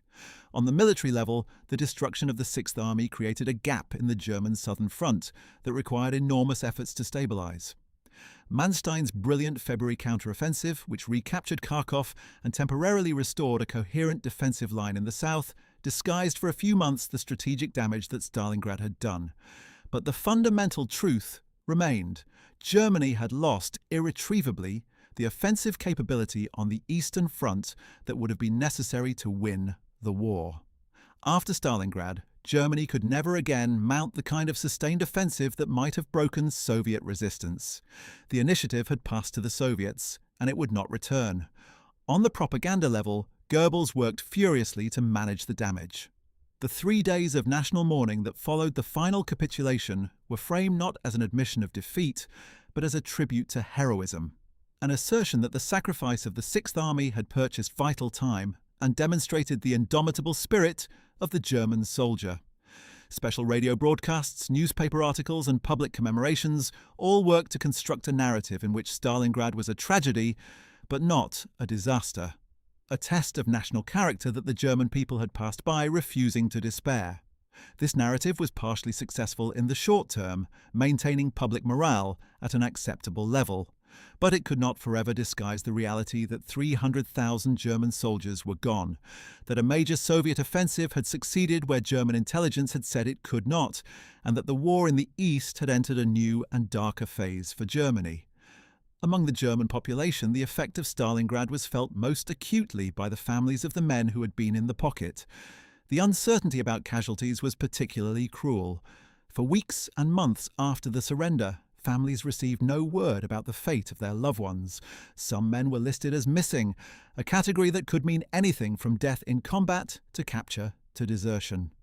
The Soviet Union, which had its own reasons for not rushing to publicize either the scale of German losses or the conditions in which prisoners were being held, was slow to provide information about POWs. Many German families did not learn of their relatives' fates for years, and some never learned at all. The human cost of Hitler's decision rippled outward in ways that are impossible to fully enumerate, touching hundreds of thousands of families across Germany and the occupied territories. The Soviet soldiers and commanders who fought the Battle of Stalingrad emerged from it with a sense of pride and accomplishment that was entirely justified. They had faced the German army at the height of its power. They had endured conditions of extraordinary hardship. They had held a strip of ruined city against overwhelming pressure, and they had then executed one of the most technically demanding operations in military history, the double encirclement of a German army. The commanders who had planned and executed the operation, particularly Zhukov and Vasilevsky, who had designed Operation Uranus, and Chuikov, who had commanded the 62nd Army through the darkest months of the battle, were elevated to hero status in the Soviet system and in the historical memory of the Russian people that endures to this day. Stalingrad was not just a military victory for the Soviets. It was a proof of concept, a demonstration that the German army could be beaten by a combination of determination, intelligence, and professional military skill. Zhukov's role in the Stalingrad victory deserves particular attention because it contrasts so sharply with the command failures on the German side. Zhukov was a brutal man, capable of ordering his soldiers into positions that he knew would result in catastrophic casualties, and his treatment of subordinate commanders who failed to meet his expectations was harsh to the point of cruelty. But within the Soviet command system, which by late 1942 had developed mechanisms for genuine military debate, even within its authoritarian framework, he was able to plan and execute operations with a degree of professionalism that the Nazi command structure had systematically eliminated on the German side. Stalin, who was in many ways as autocratic and as prone to strategic misjudgment as Hitler, had nevertheless learned from the catastrophic failures of 1941 to trust his military professionals on operational matters, giving them the authority they needed to do their jobs even if he retained final approval. The contrast between Stalin's evolving command style and Hitler's increasingly rigid grip on every operational detail was one of the factors that shaped the outcome of Stalingrad and of the broader war in the East. The contrast between Soviet and German command at Stalingrad can be drawn even more finely by examining specific decisions and the processes by which they were made. When Zhukov and Vasilevsky presented the plan for Operation Uranus to Stalin in September 1942, they did so with detailed intelligence assessments, carefully worked out logistics, and honest appraisals of the risks involved. Stalin listened, asked questions, pushed back on specific points, and ultimately approved the plan. He did not insist that his own strategic intuitions replaced the professional judgment of his military commanders, and he did not punish them for presenting him with a plan that acknowledged difficulties and uncertainties. The result was an operation that was carefully planned, adequately resourced, and executed with a timing and secrecy that achieved complete strategic surprise. Compare this with Hitler's process of decision-making at the same time, in which professional military advice was routinely ignored, intelligence that contradicted his preconceptions was dismissed, and the planning for future operations was often based on resources and capabilities that existed only in his imagination, and the structural contrast that explains Stalingrad becomes clear. This is not to idealize the Soviet command system. It was brutal, it was frequently murderous toward officers who failed, and it had its own severe pathologies. In 1941, Stalin's interference with military command had contributed enormously to the catastrophic defeats that the Red Army suffered in the early months of Barbarossa. The purges of the 1930s, which had eliminated a large portion of the most experienced Soviet military leadership, had left the Red Army with a weakened officer corps at precisely the moment when it needed strength. The difference by 1942 was that Stalin had learned from these catastrophes, at least partially, and had adjusted his command style to give his military professionals more operational authority. Hitler, facing his own accumulation of military disasters, did precisely the opposite, centralizing more and more authority in himself and becoming less willing to listen to professional advice with each setback.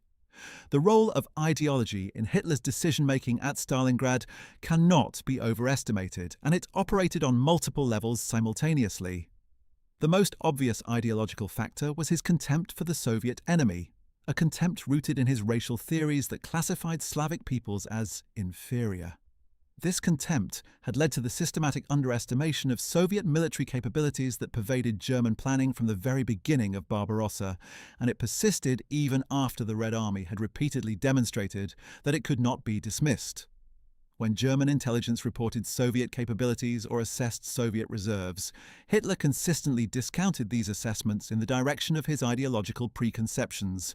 The Soviets could not have the reserves they claimed to have because they were the kind of people who, in Hitler's worldview, did not possess the organizational capacity and national character needed to produce such forces.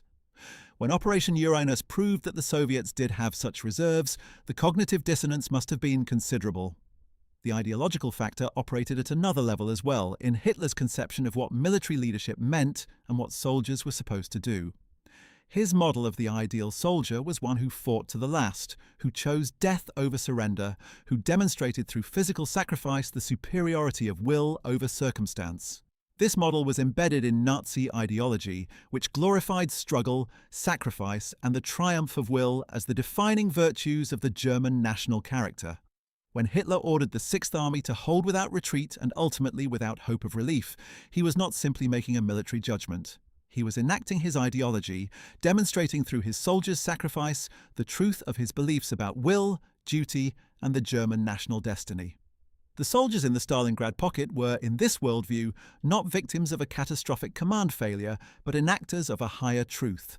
The fact that most of them died did not, in Hitler's system of values, undermine this interpretation. It confirmed it. This ideological logic had a particular appeal to Hitler precisely because it freed him from the need to acknowledge military reality.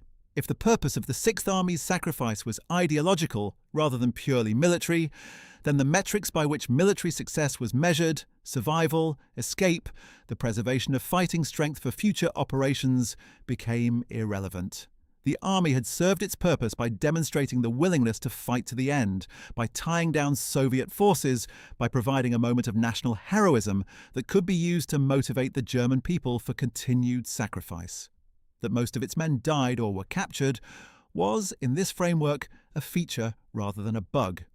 The martyrdom of the Sixth Army could be propaganda gold if handled correctly, and Goebbels was standing by to handle it correctly. The men who designed and executed Operation Uranus on the Soviet side were well aware of the ideological dimensions of the battle they were fighting. The symbolic importance of Stalingrad for both sides was perfectly understood by the Soviet High Command. Zhukov and Vasilevsky knew that capturing the city that bore Stalin's name was not just a military objective, but a political and psychological one of the first order. They also knew, as professional soldiers, that the military facts of the situation gave them their opportunity. The overextension of the German advance, the weakness of the Allied armies on the flanks, and the concentration of German strength in the city itself, rather than in the defence of the vulnerable corridors that connected it to the main front. Their plan exploited these military facts with professional precision, and it succeeded because military facts are more durable than ideological convictions. The intelligence failure that allowed Operation Uranus to achieve complete surprise deserves careful examination because it illustrates another dimension of the dysfunction at German headquarters. The German intelligence apparatus, the Abwehr under Admiral Wilhelm Canaris, and the military intelligence sections of the Army High Command was not uniformly incompetent. Individual intelligence officers produced accurate and timely assessments of Soviet capabilities and intentions in the weeks before Operation Uranus. Reports noted the buildup of Soviet forces on the flanks, the movement of fresh tank units into the area north of Stalingrad, and the increased traffic on Soviet transport networks that suggested a major operation was being prepared. These reports existed. They made their way into the intelligence summaries. But they did not change the fundamental assessment at the top of the German command, because the fundamental assessment at the top of the German command was shaped by Hitler's preconceptions rather than by evidence. This was the classic problem of intelligence that contradicts the views of the decision-maker it serves. Intelligence officers who consistently bring bad news, who report enemy capabilities that the commander believes are exaggerated, or who identify vulnerabilities in the commander's own dispositions, tend to be marginalized, replaced, or simply ignored.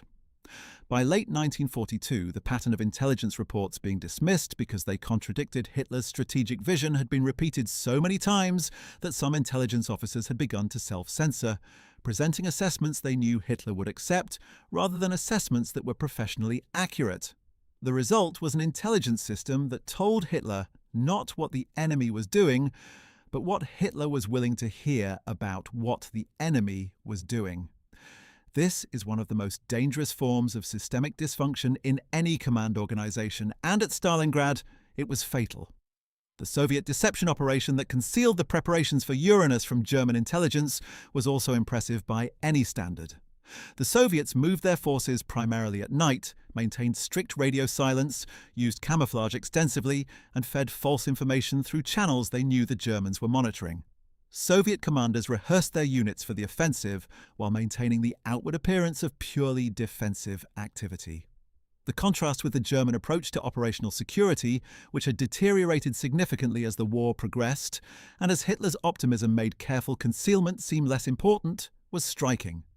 The Soviets had learned the hard lessons of 1941 and 1942, and by the time of Operation Uranus, they were applying those lessons with professional skill. The Germans had not learned the corresponding lessons because their command structure prevented the honest assessment of failure that learning requires. One of the more poignant aspects of the Stalingrad story involves the fate of the Romanian forces that were shattered in the initial Soviet encirclement. The Romanian Third Army and Fourth Army were not militarily worthless formations. They contained units that fought with real courage against impossible odds when the Soviet attack came on November 19th and 20th, 1942. The problem was structural rather than individual. Romanian tanks were obsolete.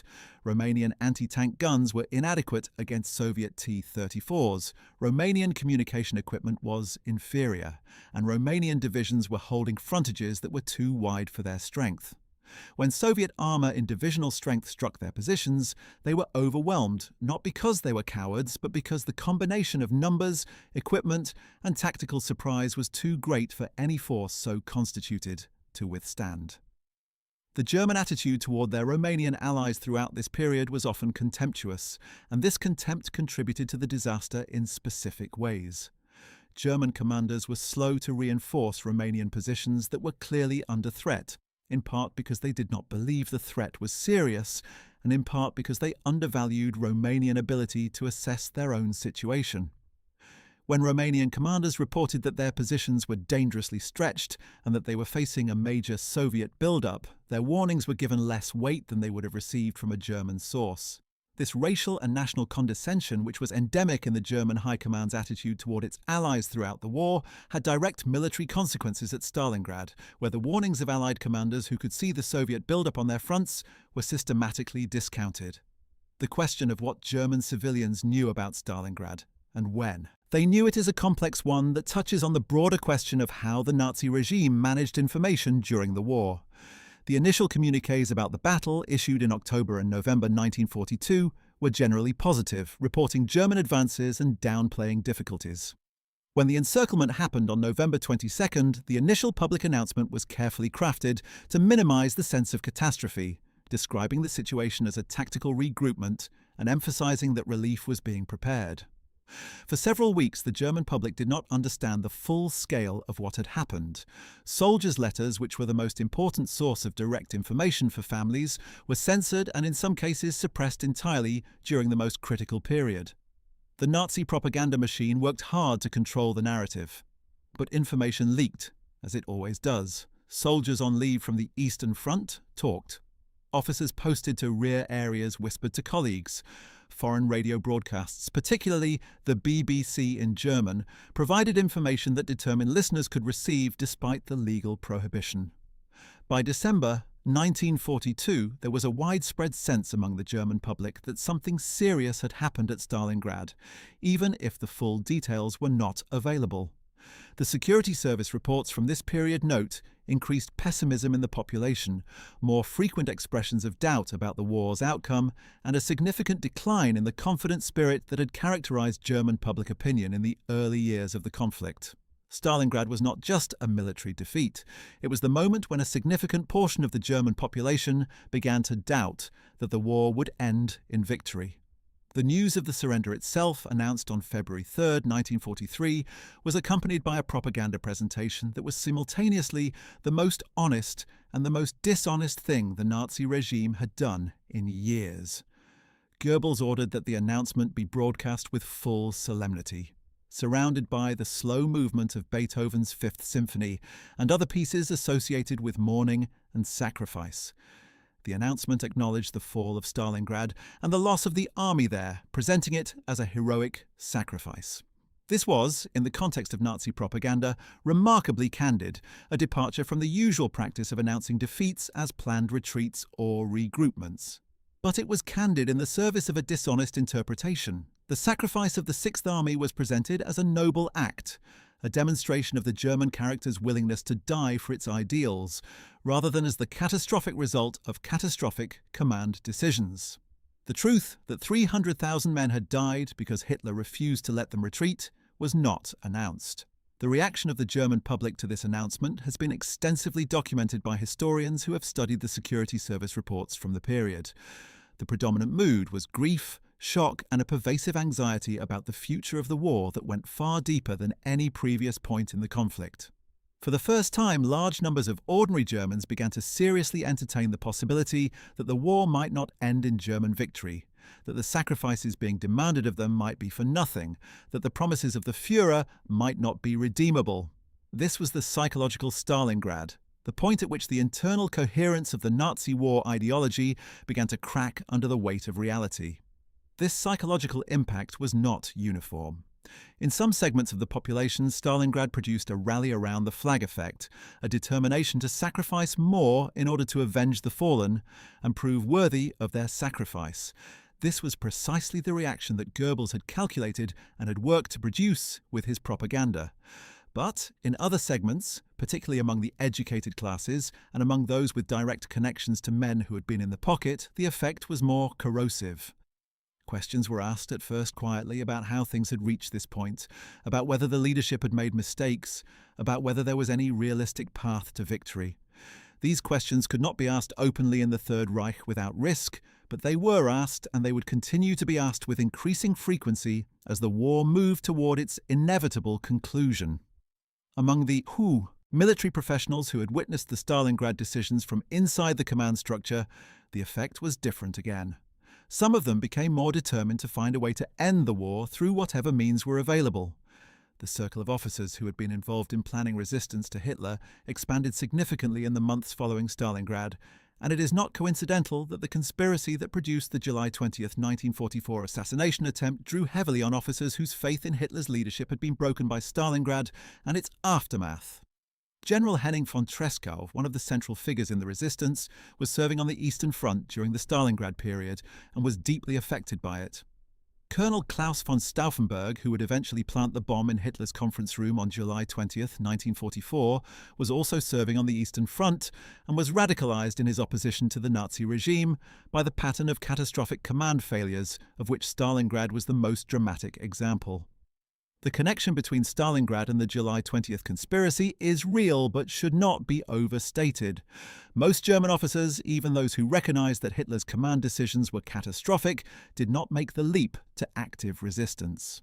The culture of military obedience, the practical consequences of being discovered, the genuine uncertainty about what resistance could achieve, and the psychological weight of the oath they had sworn to Hitler personally, all combined to keep the vast majority of officers, even deeply disillusioned ones, within the bounds of loyal service. Manstein, who is perhaps the most interesting case in this regard, explicitly refused to join the resistance even when approached by conspirators who believed his participation could make the difference between success and failure. His reasons are revealing. He believed that an officer's duty was to serve in the field, that politics was not the military's business, and that a coup would simply hand the Soviets a propaganda victory by demonstrating German internal weakness.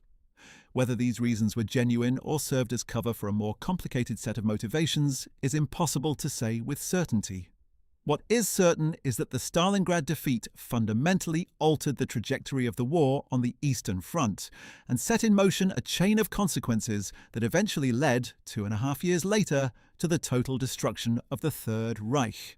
The immediate strategic consequence was the opening of a period of Soviet operational initiative in which the Red Army launched offensive after offensive, keeping the Germans off balance and gradually pushing them westward. The July 1943 Battle of Kursk, the largest tank battle in history, ended in German defeat and confirmed that Germany had permanently lost the strategic initiative in the East. From Kursk onward, the question was not whether Germany could win the war in the East, but how long it could hold out against the growing power of the Soviet military machine. The economic consequences of Stalingrad were also significant, though less immediately obvious. The failure to capture the Caucasus oil fields, which had been the original strategic objective of the 1942 summer offensive, meant that Germany was permanently cut off from the fuel resources that might have sustained its war machine at the level required to continue the conflict.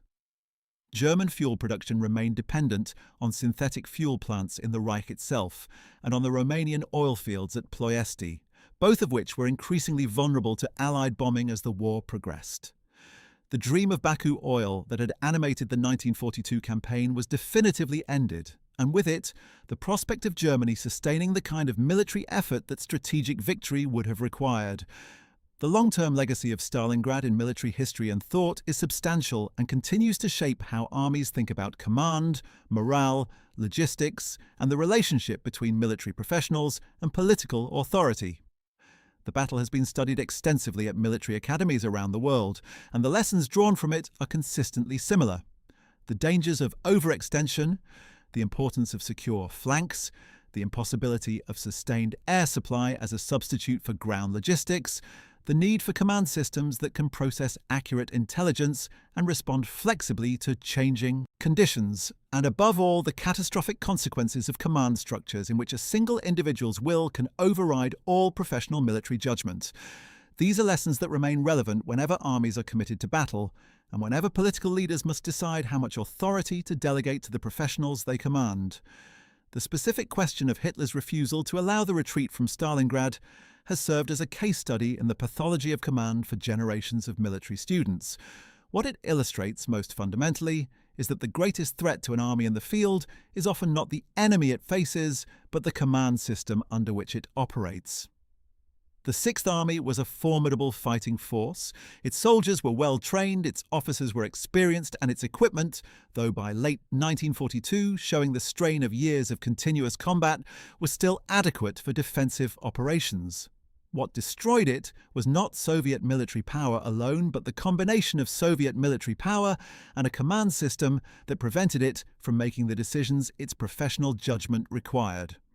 The Soviet trap was the proximate cause of the Sixth Army's destruction, but Hitler's refusal to let it escape was the enabling cause, and without that refusal, the trap need not have been fatal. There is a bitter irony in the fact that Hitler's standfast orders, which he credited with saving the German front in the winter of 1941 to 1942, were part of the same mental framework that produced the Stalingrad disaster. The lesson he had drawn from the earlier crisis was both too broad and too rigid, applied without discrimination to situations it did not fit. An order to hold that saves a front is not the same as an order to hold that destroys an army, and the difference between these situations requires exactly the kind of flexible, evidence-based judgment that Hitler's command style had systematically eliminated. He had built a military machine capable of extraordinary tactical flexibility and operational ingenuity. And then he had placed himself at the top of it in a way that prevented that flexibility and ingenuity from being applied to strategic decisions. The mismatch between the Wehrmacht's operational capabilities and the strategic framework within which those capabilities were exercised was one of the defining contradictions of German military power in the Second World War. The individual soldiers who died at Stalingrad, the men whose names are recorded on memorials and in regimental histories and in the letters of devastated families, deserve to be remembered not as abstractions or statistics, but as human beings who found themselves caught in a catastrophe not of their making. They were, for the most part, young men who had been told by their government and their culture that they were fighting for a great cause, that their sacrifices were meaningful, that the supreme commander who held their lives in his hands was the greatest military mind of the age. Many of them believed this even in the worst moments of the encirclement. Some of them continued to believe it even as they starved and froze. Others, as the letters home from the pocket reveal, came to a different understanding. A recognition that they had been betrayed not by fate or by an overwhelming enemy, but by decisions made by men who were wrong and who could not be told they were wrong. The Soviet prisoners who survived Stalingrad carried their own scars. The march from the pocket to the prisoner of war camps was itself a death march, with thousands dying from exposure and exhaustion in the terrible cold. The camps were overcrowded and undersupplied. Disease was rampant. The mortality rate among German prisoners from Stalingrad in the immediate post-battle period was staggering, with estimates suggesting that a large proportion of the men who surrendered died within weeks or months of the capitulation. The survivors faced years in Soviet captivity, some of them not returning to Germany until 1953 and 1955, a decade or more after the war ended. Some never returned at all, dying in camps whose existence the Soviet government denied for years. The human cost of Stalingrad did not end with the battle. It continued to accumulate for years afterward. One of the most remarkable human stories to emerge from the Stalingrad aftermath is that of Friedrich Paulus himself. In Soviet captivity, Paulus underwent a profound political transformation that remains controversial among historians. He initially refused to cooperate with Soviet propaganda efforts, maintaining his loyalty to Germany and the Wehrmacht, even as other captured officers began to collaborate. But gradually, under the influence of the conditions of captivity, and more importantly, of the news that filtered into the camps about Germany's conduct of the war and about the crimes that were being committed in the name of the nation he had served, Paulus began to change. In August 1944, following the failure of the July 20th assassination attempt, he made his first public radio broadcast on behalf of the National Committee for Free Germany, urging German soldiers to abandon a cause he now believed was both lost and wrong. This transformation enraged Hitler and the surviving Nazi hierarchy.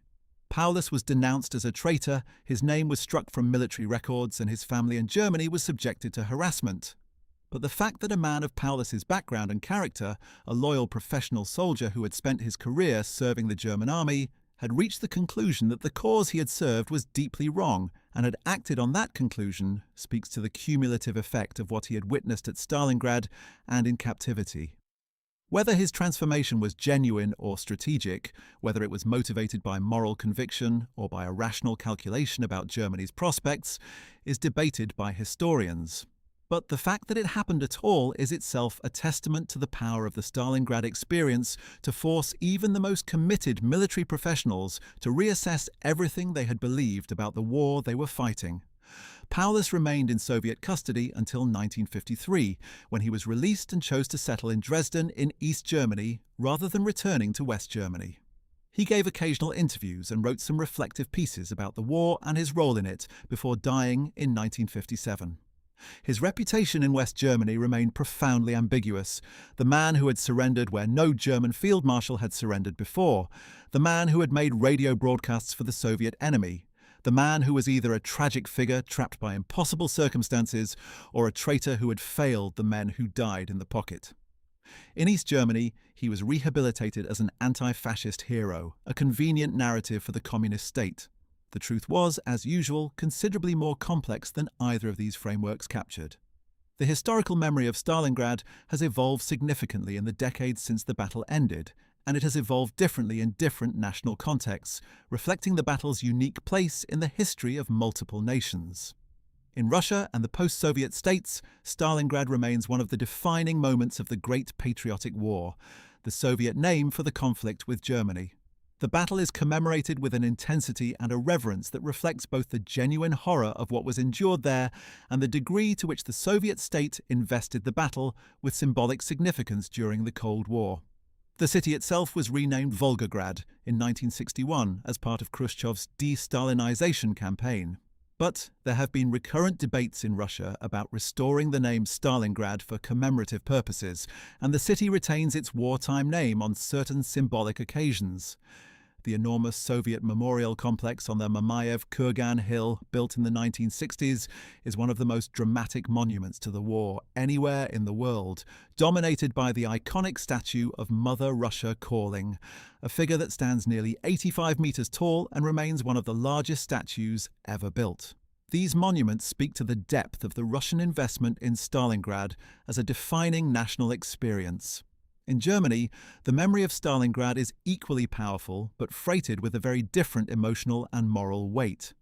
For German society in the post-war decades, Stalingrad functioned as both a trauma and a reference point, the battle that most clearly illustrated the catastrophic consequences of the Nazi regime's military adventurism.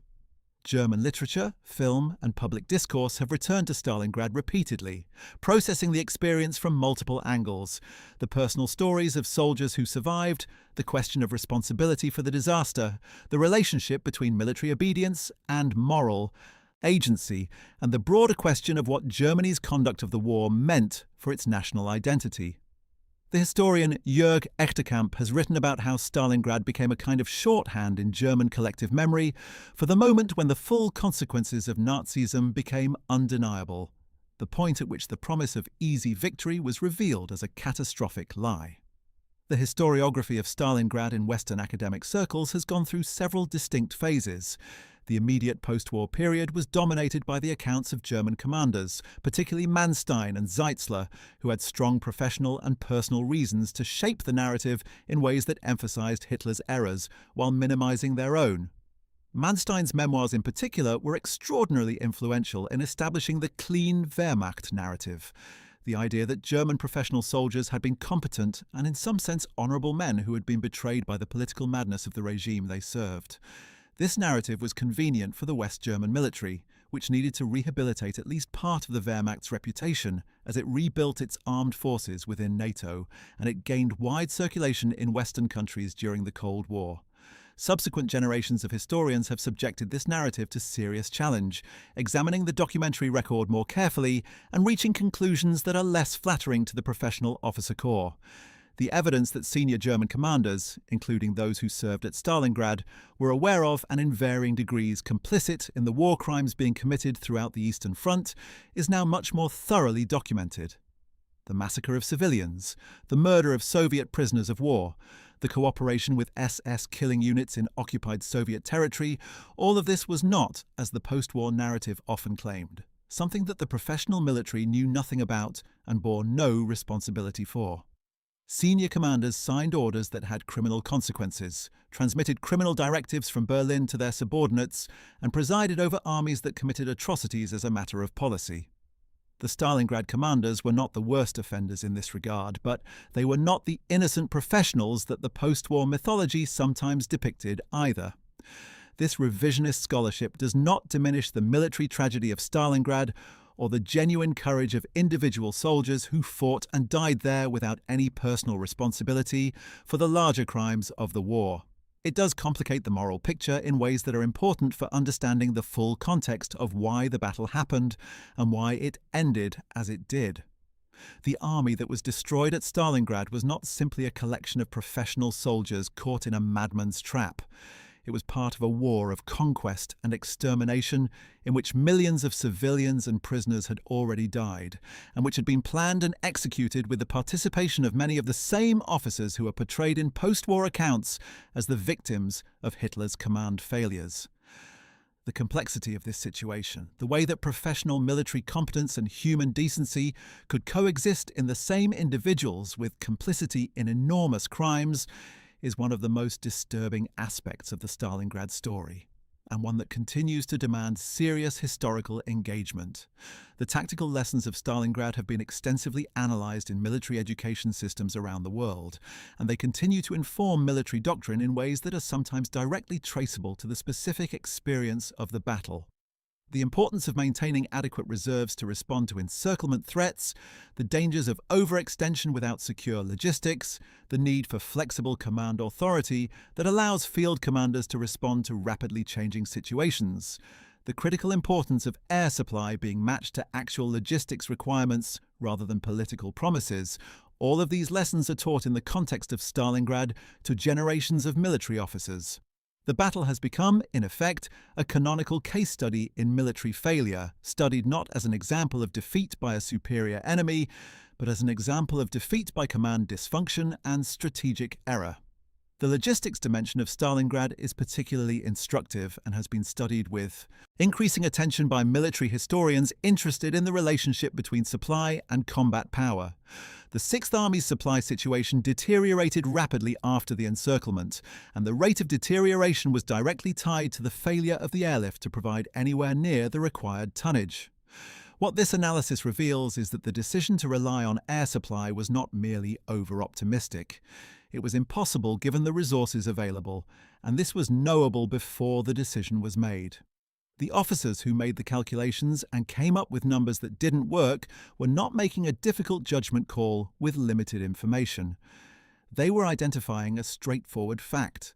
The aircraft available could not deliver the required tonnage, full stop. When this fact was communicated to decision-makers and overruled, the result was predetermined. The men in the pocket would die not because they lacked courage or fighting spirit, but because they would run out of food, ammunition, and medicine. This is perhaps the starkest illustration of the principle that logistics is not a background consideration in warfare, but a fundamental determinant of combat power and survivability.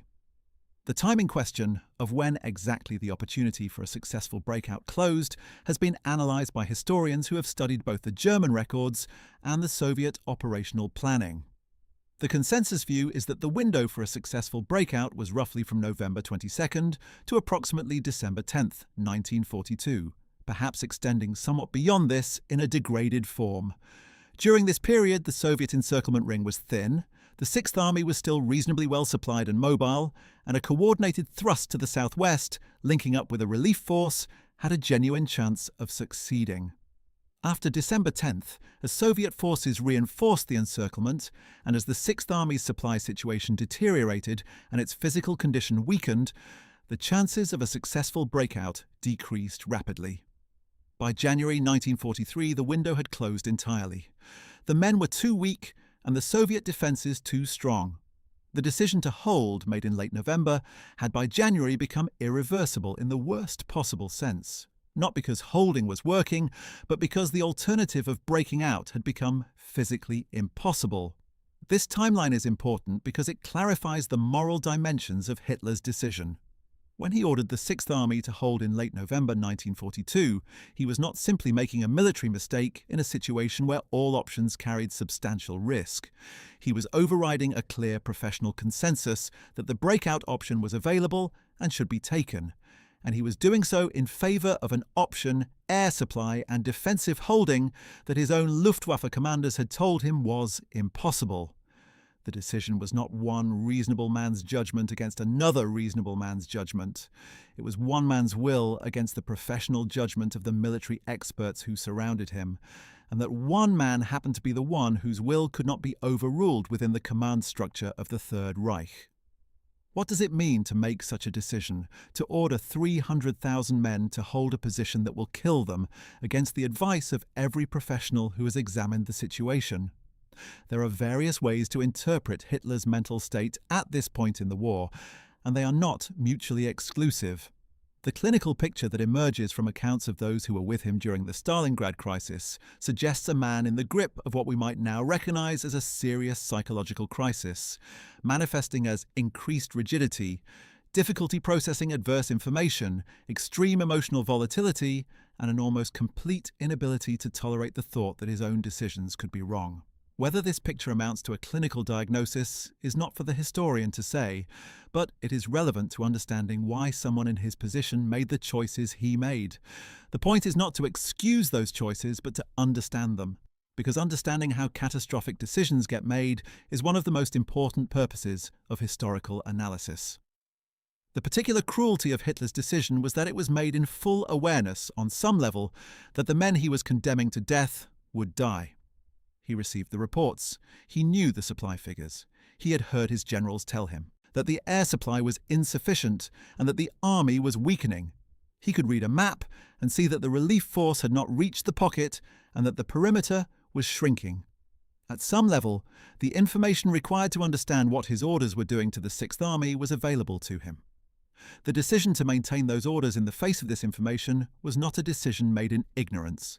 It was a decision made in the face of knowledge, a choice to prioritize ideological conviction and personal prestige over the lives of the men in the pocket. This is what makes the Stalingrad decision not merely a military error, but a moral failure of the First Order. The question of whether any individual could have changed the outcome had they been willing to take sufficient personal risk is one that haunts the Stalingrad story. The short answer is probably not, because the command system was so thoroughly organized around Hitler's will that no single individual acting alone could have changed the fundamental dynamic. But collective action by the senior commanders, a coordinated refusal to execute orders they knew were destroying the army, was theoretically possible. It did not happen, and the reasons it did not happen tell us something important about how totalitarian command systems work. Fear of personal consequences, the weight of institutional loyalty, genuine uncertainty about whether disobedience could improve the situation, the individualistic nature of military command which made coordinated refusal organizationally difficult, all of these factors combine to prevent the kind of collective professional judgment that might have altered the outcome.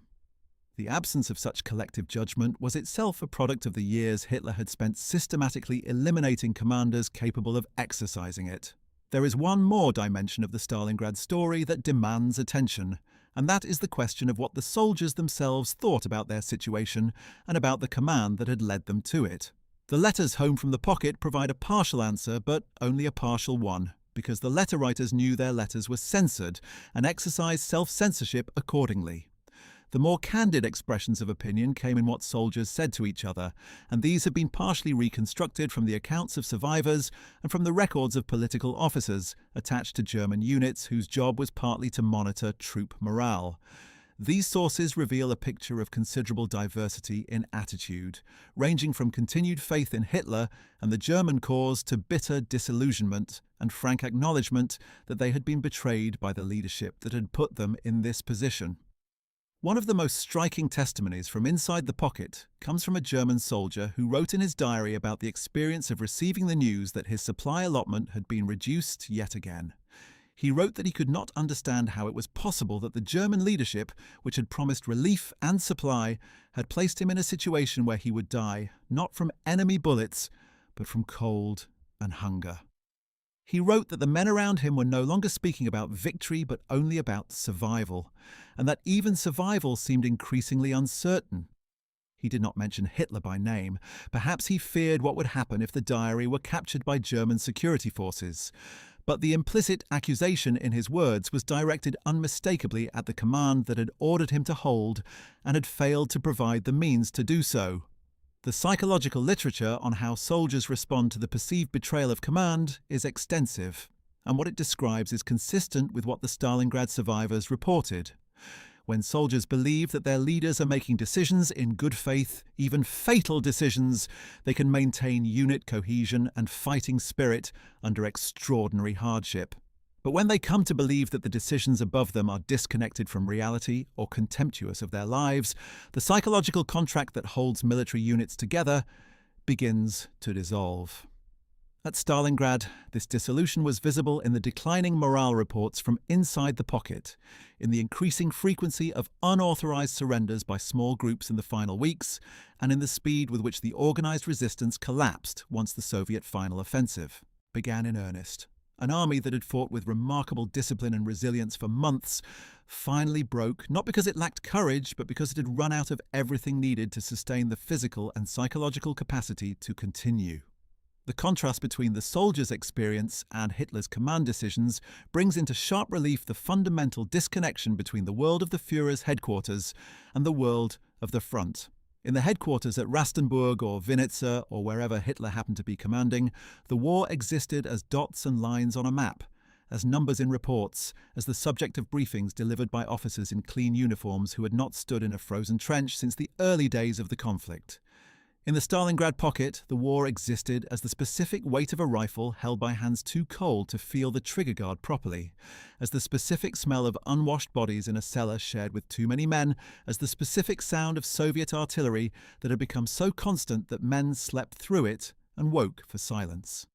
The gap between these two experiences of the same war was unbridgeable, and it meant that the commands flowing from one world to the other were not connected by any shared understanding of reality. Hitler's military decisions throughout the Stalingrad period also need to be understood in the context of his broader political situation. By late 1942, he was not only the military supreme commander, but the supreme political authority in the Reich, the ideological arbiter of Nazism, the head of government, and the living symbol of the movement he had built. His political legitimacy rested almost entirely on the claim of infallible judgment and historical destiny that had been the foundation of his appeal since the early days of the Nazi Party. A public acknowledgement that he had made a catastrophic mistake at Stalingrad, even a private acknowledgement to himself, would have undermined this foundation in ways that were potentially fatal to his political survival. This is not a trivial consideration. Hitler was not simply a military commander who happened to make a bad decision. He was a dictator whose entire claim to power rested on being right, on being the man history had chosen to lead Germany to its destiny. Admitting error was not a philosophical option for him. It was politically impossible in the most literal sense. This political dimension of Hitler's military decisions is one of the most important and least frequently examined aspects of the entire Stalingrad story. Military historians focused on tactics, operations, and strategy sometimes underestimate the degree to which Hitler's military decisions were driven by political calculations that had nothing to do with military effectiveness. The decision to hold Stalingrad was at least as much a political decision as a military one, and its political logic, preserving Hitler's image of infallibility, presenting the sacrifice as heroic rather than wasteful, maintaining the ideological narrative of Germanic will overcoming material disadvantage, was not entirely irrational within the framework of Nazi politics, even as it was militarily disastrous. Hitler was operating according to a logic that was internally consistent, but that had lost all connection to the military and material realities that determine the outcomes of modern industrial warfare. The final weeks of the battle, from mid-January to February 2nd, 1943, unfolded with a terrible inevitability that the men inside the pocket could feel even as they continued to resist. The Soviet Operation Ring, launched on January 10th, broke through the western face of the perimeter with overwhelming force, and the collapse was rapid. What had been a roughly circular pocket of considerable extent was compressed into a smaller and smaller area with each passing day. Units that had held their positions for months were overrun or forced back. Ammunition ran out, and units that could no longer maintain an organised defence began to fragment. By late January, the pocket had split into two separate groups, a southern one centred on the Univermag department store where Paulus had his headquarters, and a northern one under General Strecker. Communication between these groups became increasingly difficult and eventually impossible. Paulus surrendered the southern group on January 31, 1943. The northern group under Strecker held out for 2 more days, finally capitulating on February 2, 1943. Strecker sent his last radio message to Hitler before surrendering, stating that he and his men had fought to the last, as ordered by their supreme commander. The message was a model of military discipline, and it is also, read in context, one of the more devastating documents of the entire campaign. Here was a commander acknowledging, in the formal language of military communication, that he had done exactly what he had been ordered to do, and that the result was the destruction of the force under his command. The order and its execution are recorded together, the command and its consequence visible in the same document. What happened next, he was saying, was the result of what was ordered. The record would speak for itself. The surrender of the Northern Group on February 2, 1943 is the conventional endpoint of the Battle of Stalingrad, though scattered fighting continued in some areas for a few days longer as isolated groups were rounded up. By this point, the full scale of the catastrophe was becoming clear even to those at German headquarters who had been most insulated from reality. Of the approximately 330,000 German and Axis troops who had been encircled in November 1942, around 90,000 survived to be taken prisoner. Of the remainder, something in the range of 240,000 had died during the encirclement, from combat, cold, starvation, and disease. Of the 90,000 prisoners, approximately 6,000 survived Soviet captivity to return to Germany, most of them not until the early 1950s. These numbers, when assembled, constitute one of the most dramatic force ratios in the history of modern warfare. A major army entered an encirclement, and approximately 2% of its original strength eventually returned to their homes. The rest are buried in Soviet soil or remained in captivity so long that they died before their release. The strategic consequences of Stalingrad played out over the following 2.5 years of the war in the east. Operation Zitadelle, the German attempt to pinch off the Kursk salient in July 1943, was in some ways a direct attempt to recover the strategic initiative that had been lost at Stalingrad. But Kursk too ended in German defeat, the largest tank battle in history, resulting in a Soviet victory that confirmed the strategic shift that Stalingrad had initiated. After Kursk, the Red Army launched a series of major offensive operations, Operation Bagration in the summer of 1944 being perhaps the most devastating, that systematically destroyed German army groups and drove the Wehrmacht back toward the German border. Each of these operations built on the lessons that the Soviet military had learned and the capabilities it had developed, capabilities that had been shaped in part by the Stalingrad experience.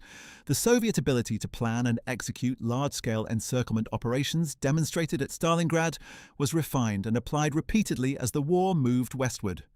Germany's strategic situation after Stalingrad was, in the assessment of most serious military historians, irretrievably lost. This does not mean that the war could not have been prolonged, and indeed it was prolonged for more than 2 years after Stalingrad, at the cost of tens of millions more lives. But the prospect of German victory, which had been real if never certain before Stalingrad, had essentially ceased to exist by February 1943. The destruction of the Sixth Army, combined with the failure to achieve the war's economic objectives in the Caucasus and on the Volga, meant that Germany could no longer generate the combination of military and economic resources needed to defeat the Soviet Union before American power was brought fully to bear on the war.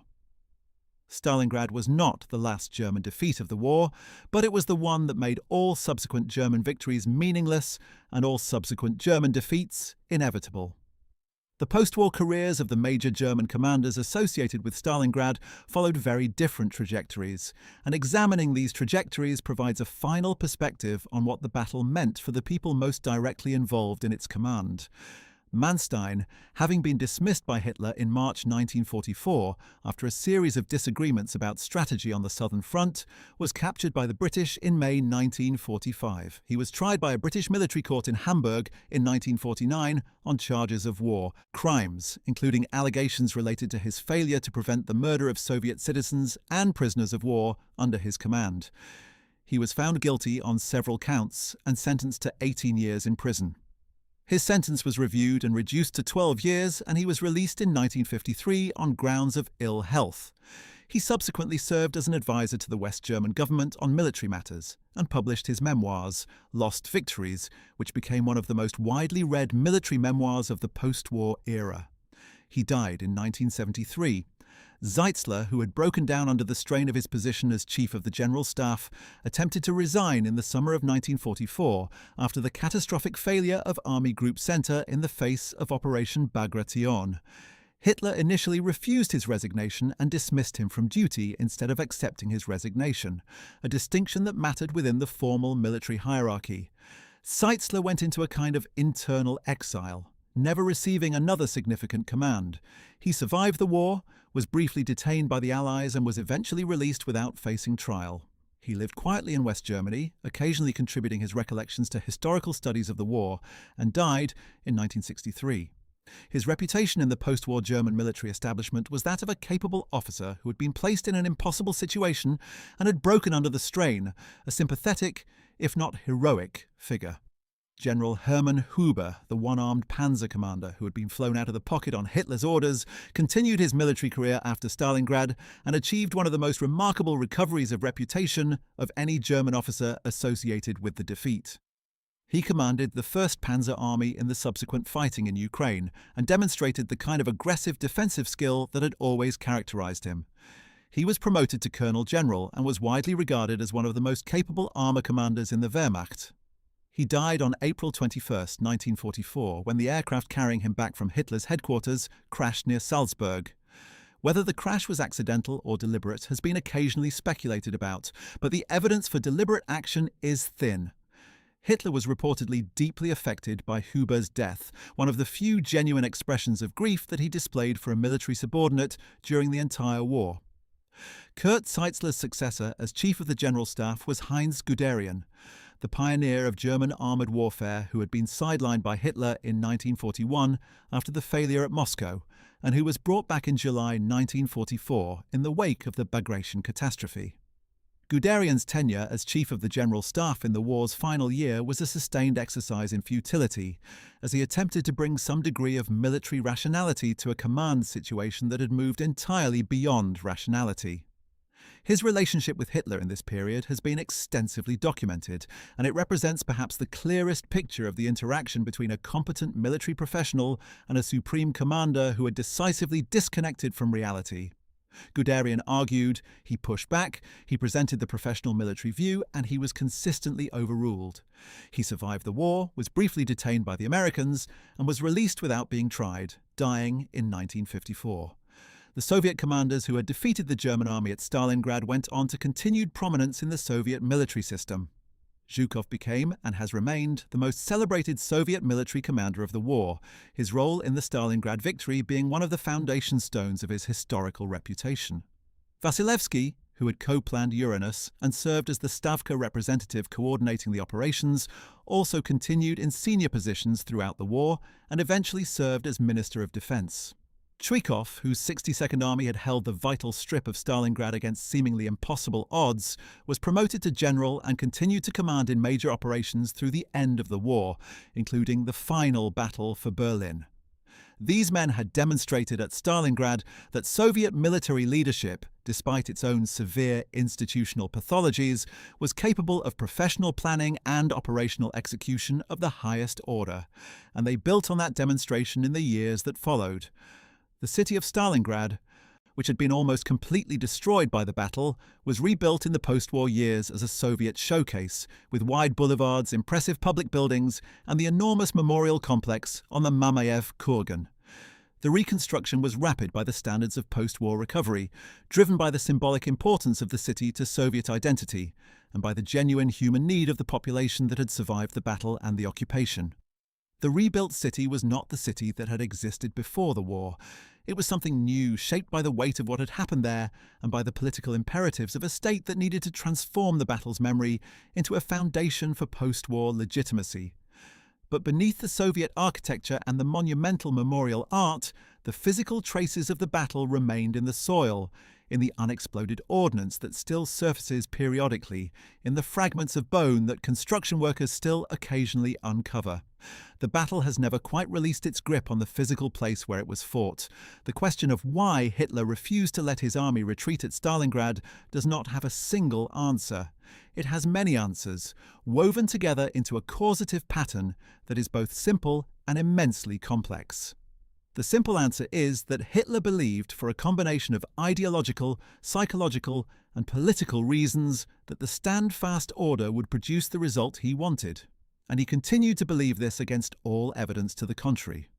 The complex answer examines how a command system built around one man's will produced the conditions in which that belief could be maintained against all challenge, how the professionals who knew the truth were unable to make that truth count, how the men who died in the pocket were the final and most terrible cost of a command system that had no mechanism for correcting its supreme commander's mistakes. Stalingrad stands as one of history's most consequential reminders of what happens when military command is organized around a single individual's conviction that they cannot be wrong. The Sixth Army was not defeated by Soviet military prowess alone, formidable as that prowess was. It was defeated by the combination of Soviet military skill and German command dysfunction, a dysfunction that was built into the structure of the Third Reich from its very beginning. The men who died there paid the highest possible price for the decisions of a man who was convinced of his own infallibility and who had created around himself a system that reinforced that conviction until reality, in the form of Soviet tanks and Russian winter and the simple arithmetic of supply and demand, finally made the contradiction between conviction and reality impossible to sustain. Their sacrifice, whatever political leadership demanded of it, and whatever ideological framework was imposed upon it, was in the end the sacrifice of human beings who found themselves in an impossible situation, not of their making, caught between a determined enemy and an irrationalist command structure. The men who survived, who came home decades later to a changed world, carried the Stalingrad experience with them as a kind of wound that never fully healed, a reminder of what had been asked of them and what it had cost. The men who did not survive are present only in the records, the letters, the photographs, the names on memorials, and in the soil of a city on the Volga that still gives up their remains after more than 80 years. Their story, and the story of the decisions that put them there and kept them there until the end, is one that history cannot afford to forget. Well, that's it. Thanks for watching. We hope you found this video informative.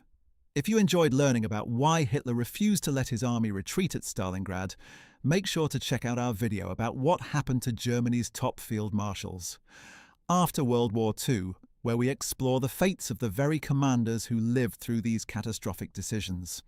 Don't forget to like this video, subscribe to our channel, and hit the notification bell to stay updated on more WW2 content. See you in the next one.